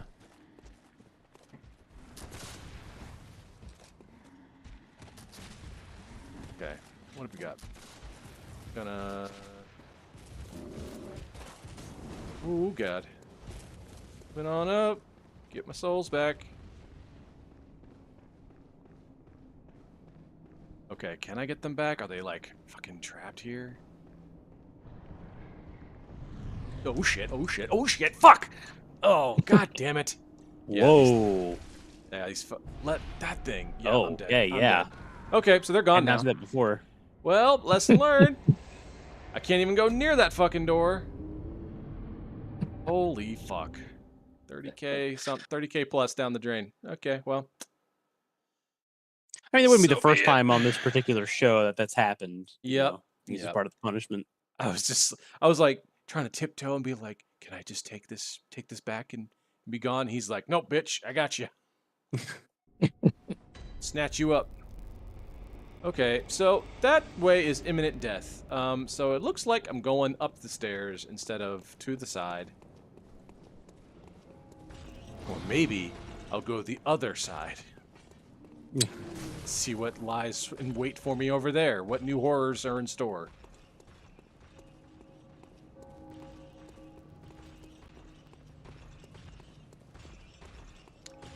Also, I'm pretty sure the guys with the chicken feet cross isn't that the mark of the hunter? Like I'm seeing it on like or it's like the mark of blood or whatever. Yeah, I get it confused with it's similar to the mark from Berserk. Yeah. I've seen people get tattoos of it before. What's this way? What's this way? Yep, of course there's more over here. What's up? What's up? This is still Old Yarnum, right? I think I'm at the Great Cathedral now. This is okay. this is yeah. Yeah. Nazu Shock. So sure, come on over, man. I don't know, it doesn't look all that Sounds great great. to me. Come hang out anytime. We're just I've got about 15 more minutes or so hanging Oh, out. someone chat? Shit, Yeah, I someone have not chat. had chat up this whole time. Yeah. Yep. A couple people, you know, whatever. Just hanging out. Nice of them to join us. Where the fuck am I going yeah, now? thank you for anyone who's hanging out in chat. Oh, the most hated hunter. Yeah, that was the shotgun guy, the fucking shotgun spear. Oh, It's like yeah. just bouncing from area to area. Like, where the fuck am I going? Oh my god. Yeah. Yeah, this is where Oh. you want to be. This is where I want to be? Yeah.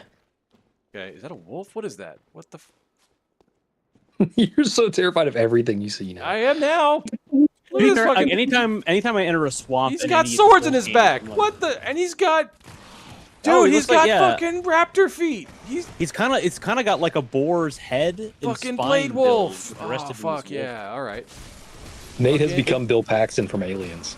Blade Game Wolf over, sounds man. like Airwolf. Game over. Makes me think Game of over, an 80s helicopter show. Fucking Blade Wolf. Let's go, Blade Wolf. Game over, man. Game Does over. does that not sound like the coolest enemy name? Blade Wolf? Ow. I mean, it's pretty cool. Yeah. Oh, God. Airwolf. Oh. Blade Wolf. Steppin' You Wolf. got clever girl all over the place here, Yep, buddy. pretty much. Oh, I bet this area is designed for that. You've got it's the hunting dog Ow. problem. Oh, right in the face. Hunter with a Ow, what? gun and then dog who get them close. They're trying to push you out on purpose. Yeah. Yeah. Okay. A lot of bullets. A lot of bullets. Bloodstone shard. Those look at those I don't think fucking... I'm just gonna point this out, not to like blow up your spot a little too hard here, Nate, but I don't think I've seen a parry this entire episode. You would be correct. No, true. With big bonk weapons comes less parries. See, Oh my god! God. That's true. You are two-handing a lot with big bonk weapons, so. Ooh. Oh shit. Oh my god. Like, it's not machine guns, but man, there's a lot of them. Might as well be. Okay, what do I got here? I need speed. Strategy. Patience, intelligence, speed. Look at that. Starting with a little side dodge. That dude whiff. Use that rally, Ow. baby. Oh my god. You quick. Where do you get shot again? Nice. Alright. Silver bullets, quicksilver bullets, so many bullets. Bone marrow ash. Okay. Cool. What about you? Okay, more bullets.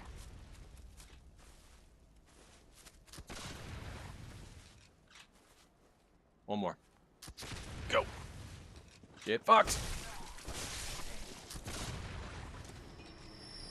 Can I go around? Can I go around? Can I go around? Yep, you're fucked.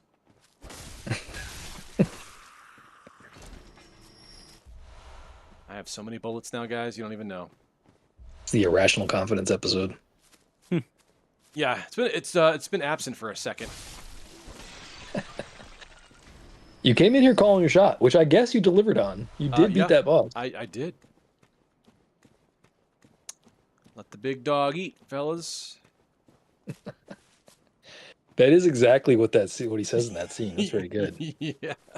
I'm trying to remember what that's from. I know I've seen the movie, but I don't That's remember. What It's Little Big League. yeah, it's either, Little yeah, Big it's- League. That's right. Yeah.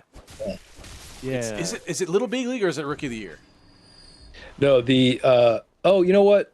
Yeah, Daniel Stearns. Yeah. Oh, it could be- I mean, it's the in, same. yeah. It's the same fucking. Oh, it's Daniel movie, basically. Stern. I It's the was like, he same looks style, yeah. familiar. I was like, Yeah. I couldn't remember if he The one was with from Daniel Home Stern is Alone rookie or- of the year. Yeah. Yeah, that's right. Let's play some ball. Well, Let's play some ball. Blade Wolf. Rookie of the Year is the one about the kid who's really good who plays in the MLB, right? He breaks his He arm. breaks his arm. Yeah. Oh, that's right. His arm grows And it- back to be like a and it freak. heals back too tight, and so now Yeah. he can suddenly. Those throw. those tendons have healed a little tight. A little tight. It's very Fu- funny because it's funky like the ball American lovin'. style of pitching means that arm's going to wear out in like less than a decade. Yeah. So I was always a Little Big League fan. I preferred that movie, and I'll tell you why. It's because to this day, that movie still has the best actual baseball being played in that movie True. of any movie ever Yeah. made. Yeah. They Because went they out and just had cast every like Major League Baseball player come in and well, play. not only did they have a bunch of cameos from actual big leaguers, but the actual like main cast of the Twins roster that were actual actors in that, all of them, like a prerequisite was they had to have some kind of baseball experience in their past. So like a bunch of them played like semi-pro ball, like low-level pro ball, college ball, like a lot of them had AAA played real baseball in the past, so that they all like Mm-hmm. looked like they could play ball. Yeah. So you can definitely tell, like, I mean, I assume other people can too. If you watch like the montage scene where they show all the great plays and the Twins are like playing really well, every one of those actors like has clearly played baseball before. Like they know what they're doing. Vice versa, you look at like Major League. Yeah. The only actor in any of those scenes that clearly has played baseball before was Charlie Sheen. Is Charlie Sheen a baseball player? He played baseball. He wasn't like a pro baseball player. I think but he was a, like what, like high school or something, right? Yeah, he was a very good amateur player. Yeah. Yeah. You can tell from the movie because he clearly can like throw a baseball properly. Like he knows. I'd love what to he's see doing. the like behind the scenes on like Little Big League. If I was directing that, I'd be like, all right, the best thing you can do to get ready for actual play scenes is play an actual game. Like we're not going to record it, just play a game.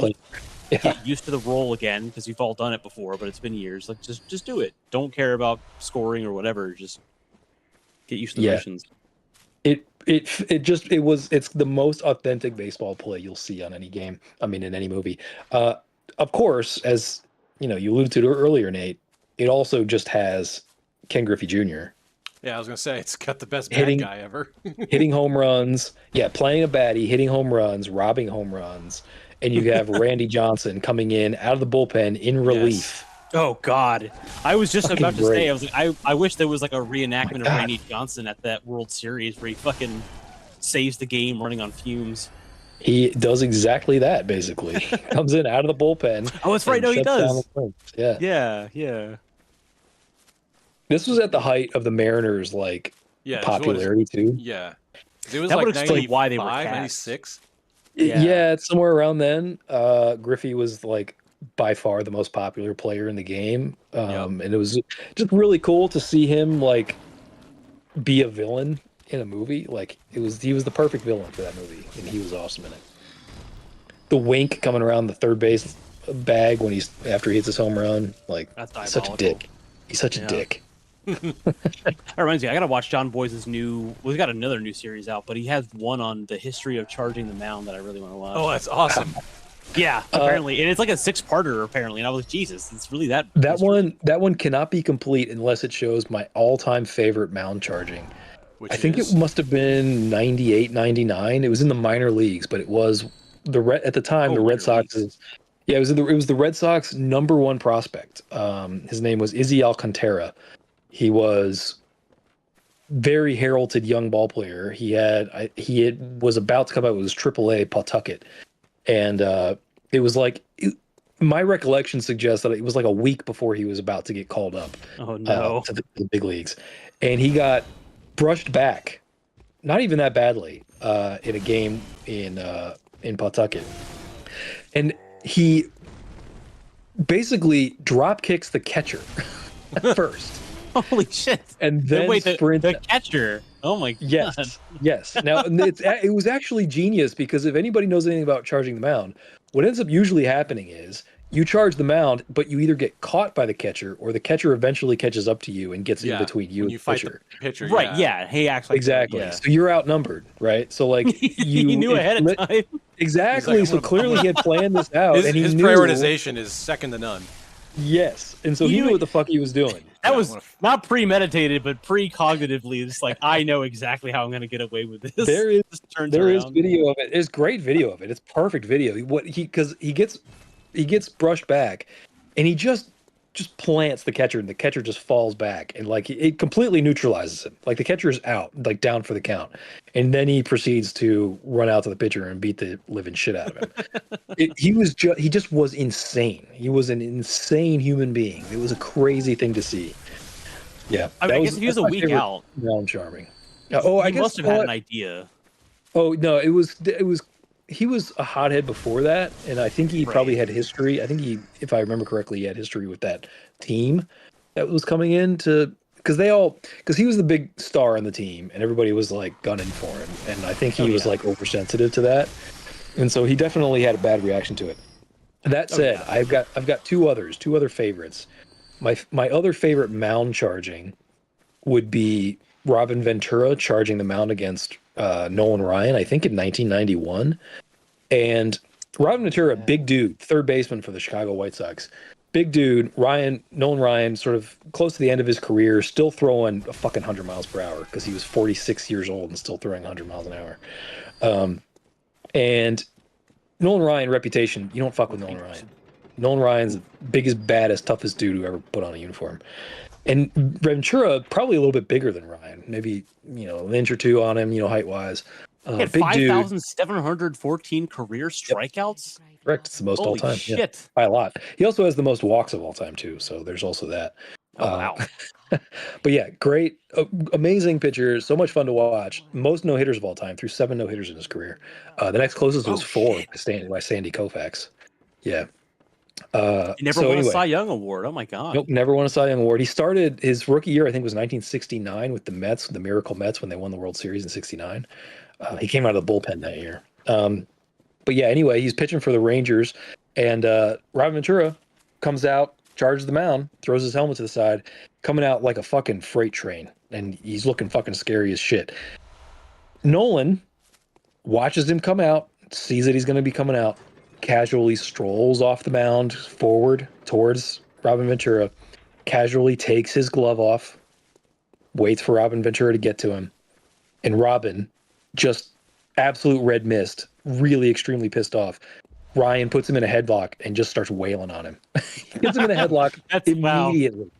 Maybe one of the greatest counters of all time. It was so perfect. It was Ryan giving him a noogie, and it was so embarrassing. Robin Ventura never in the whole rest of his career ever lived it down. It was the most embarrassing thing that ever happened to a player on the field. So that's definitely a contender for one of the best mound charges of all time. Oh my God. There is one that's not a mound charge, but it is one of the best, I don't know what you call it, second base charges ever.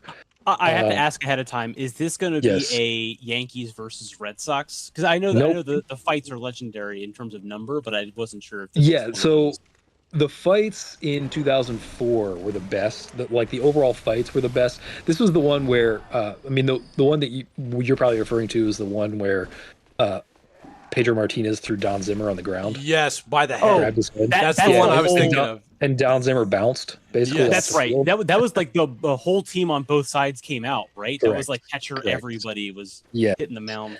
Yes, and that was the best season of baseball of all time, and it was also the best rivalry. Best that rivalry has ever been. I was watching that game live when it happened because I watched every. Isn't that the year they broke the curse? Yeah, it was. Yeah, I think. Yeah, that's right. Yeah, and I watched every game that season, and so I was watching live when that happened. That was the greatest moment of all time because, you don't fuck around. That was the greatest moment of all time. No, it was the greatest moment. It was the greatest moment of all time. And then I think it was the same fight that it was Alex Rodriguez tried to slap the ball out of the glove of the first baseman in a close play at first base, and then Jason Varitek basically punched him in the face.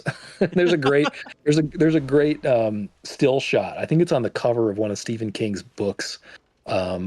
Stephen King wrote a book about that season, and I think the picture of Jason Varitek basically shoving his glove in Alex Rodriguez's face is on the cover of that book. But anyway, the one I'm actually talking about is Albert Bell, left fielder for the Cleveland Indians.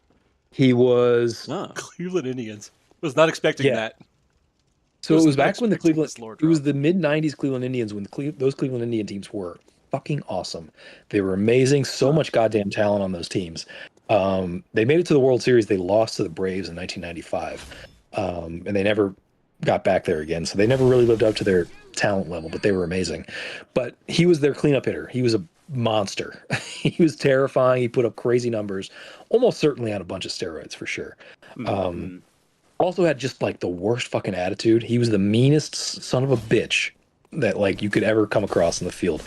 Permanent scowl on his face. Maybe short of Ty Cobb.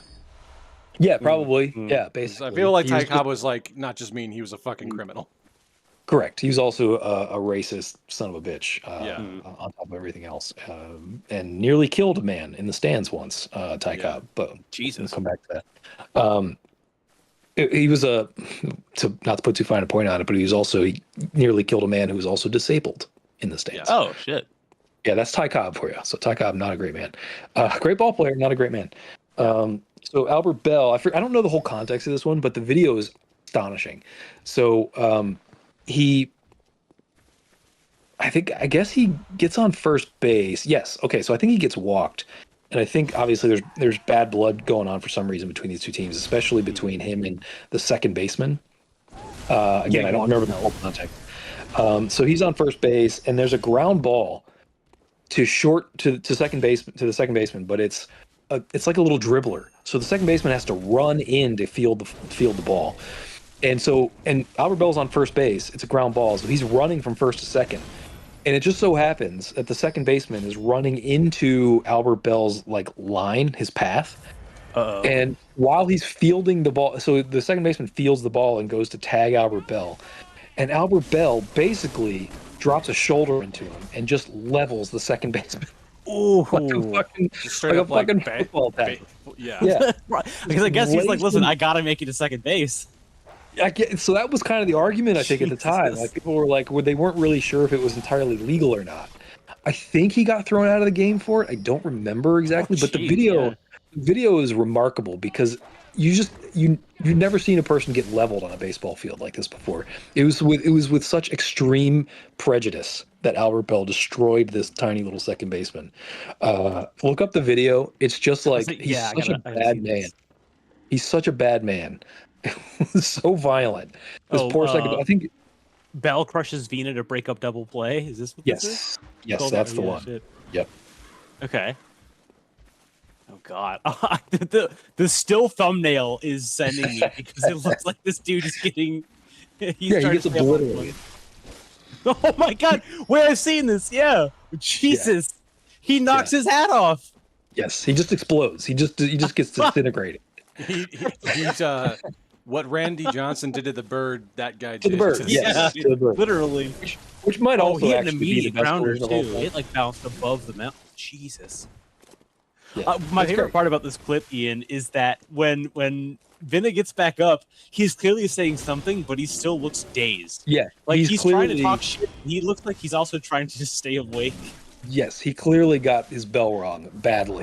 Which of course he did, because he got crushed. Like, yeah, it just doesn't happen in baseball. It's like that's the kind of hit like you get when someone's going across the middle and gets blindsided in football. That's basically what this was. Right, and like the other funny part is like Bell was he's so determined to get to second base, but obviously he knows as soon as contact happens and he falls, he just stops. He's like, all right, I'm clearly not going to second base. Like, it's over. Because he didn't actually care about being safe. Like, clearly, because again, I don't remember the context, but clearly, like, he was headhunting. He was out there. Yeah, there was a reason besides the game. Yeah, he was angry. So I'm sure maybe the video might talk about what the context was or something. But yeah, that was maybe one of the more violent moments in the history of baseball, I think. But I do recommend looking up Izzy Alcantara. That was one of the great ones of all time. I think I may have posted it in the sports channel chat a while back, so it's probably in there somewhere. Okay. Yeah, that's wild. That's just a little known one. Like, I knew about it because it was obviously Red Sox Nation, and like we couldn't talk about anything else for like a whole summer. But it was also just a remarkable video, watching a batter just drop kick a catcher. Oh yeah, it's so unusual. I mean, because like obviously charging the mound is one thing. I mean, I remember watching it a lot, literally in MVP 04 when you guys would play, but I've never seen like the actual like the act of it happening that often, because obviously it's not a very common like occurrence. Yeah, it doesn't happen that much. Right. It's funny to see like that kind of, especially like outside of like the pitcher batter relationship. Like when you're base running, you're not really thinking about that. It was the genius of Izzy to know. That's what was so remarkable about it, that he knew that the catcher was his number one. Yeah. That's a really high fight IQ for sure. Correct. Yeah, like he knew what the fuck he was doing. That was very intentional. Well calculated, sir. Yeah. I mean, he ended up getting suspended for like 3 weeks, I think, but So I'm not sure if the actual end result worked out that well for him, but All right. I mean, yeah, it's What is the lake? it's history, that's for sure. I mean, it might not be a record on a team, but that's something. Oh, there you go. Those are my favorites. I'll always love the Nolan Ryan one and Robin Ventura just because Robin Ventura got so embarrassed by his daddy. oh yeah. My God. Ugh. That's what it looked like. It looked like Nolan Ryan was Robin Ventura's daddy, and he was like teaching him a lesson, giving him nuggets. Yeah. At least older brother vibes.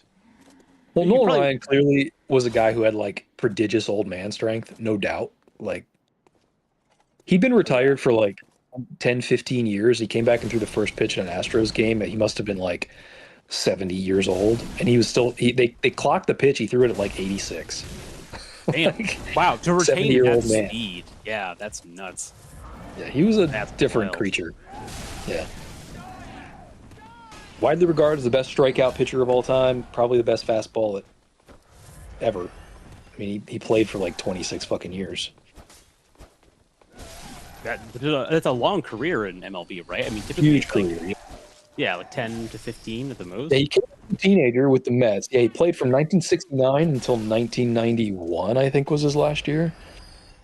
So he played like, yeah. He might have. I think 69 was his first year. I don't remember. Although he might have gone longer. 91 might not have been his last year. I'd have to look at his baseball card, his baseball reference page.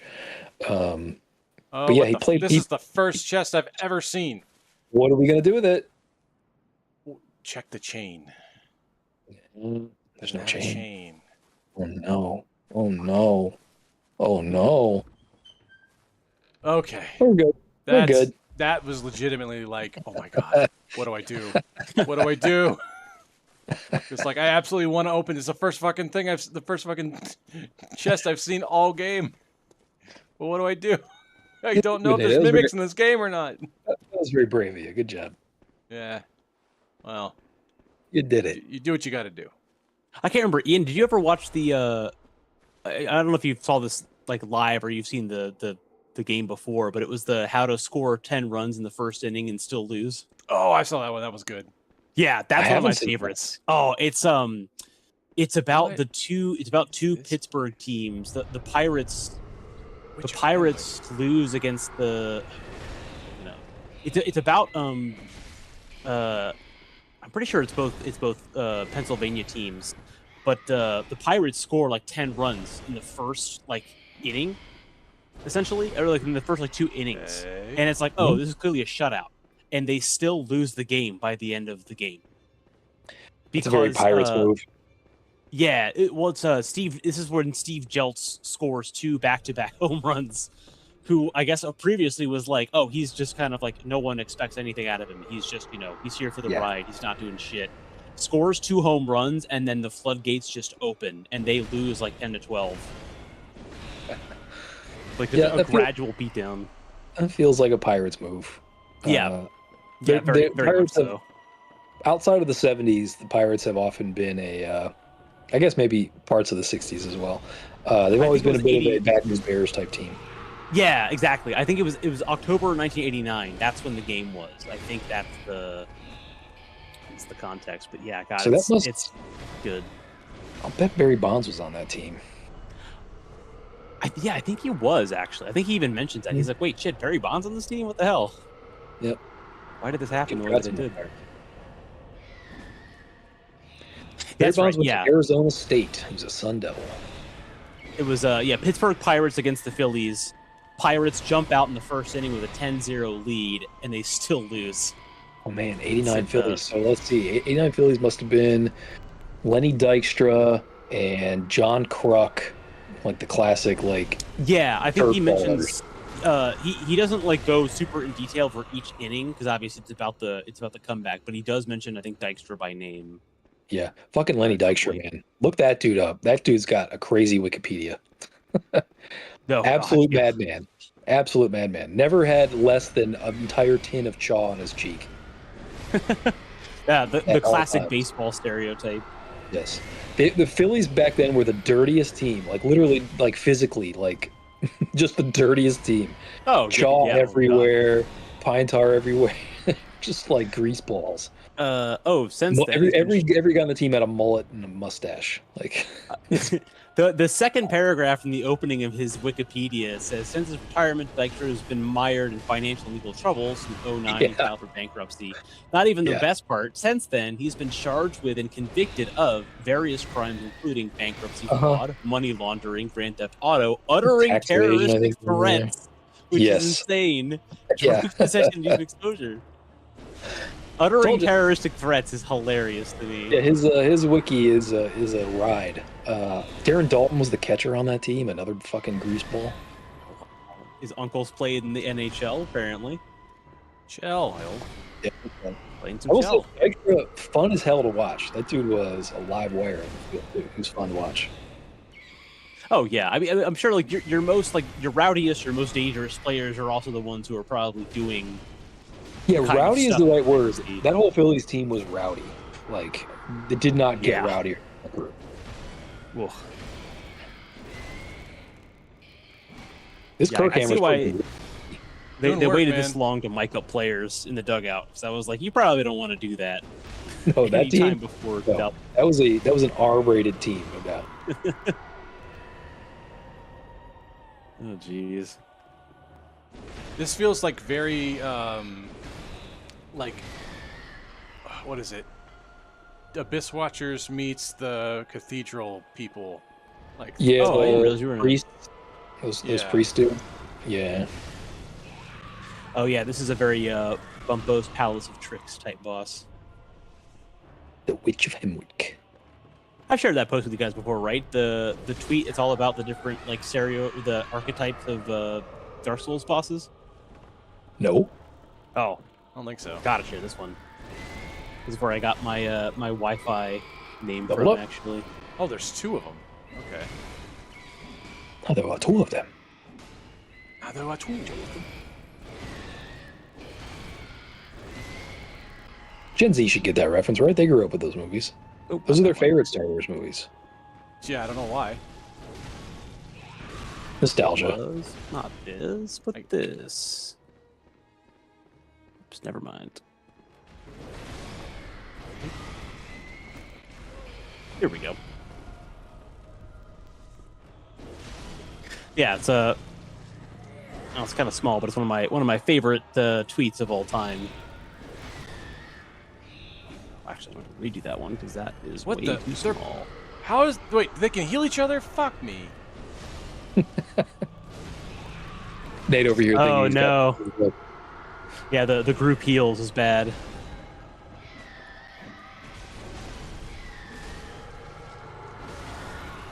Oof.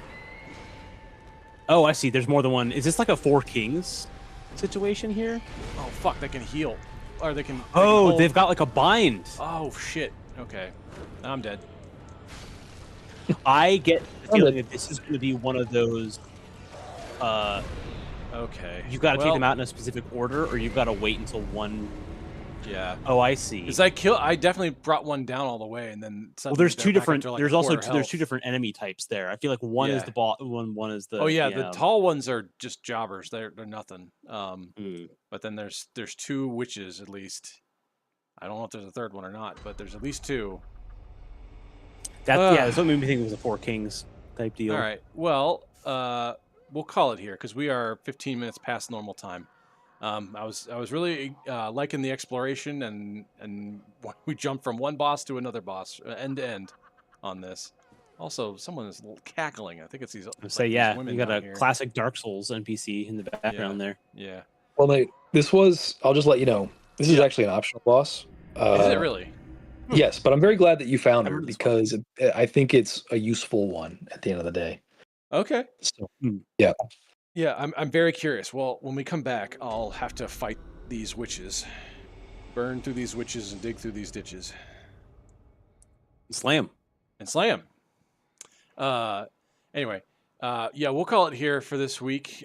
Thank you all for joining us in the chat, either now or in the future. And welcome to Misery Mondays. First one. Yeah, given a long enough timeline, we will conquer the entire week We have Wednesdays, we have Tuesdays, and we have Mondays. 2 left, baby. Yeah, just a couple left in the work week, and then coming for you weekends. Yeah. Anyways, we'll catch you all next time. Same bat place, same bat time. Bye, everyone. Later. See ya.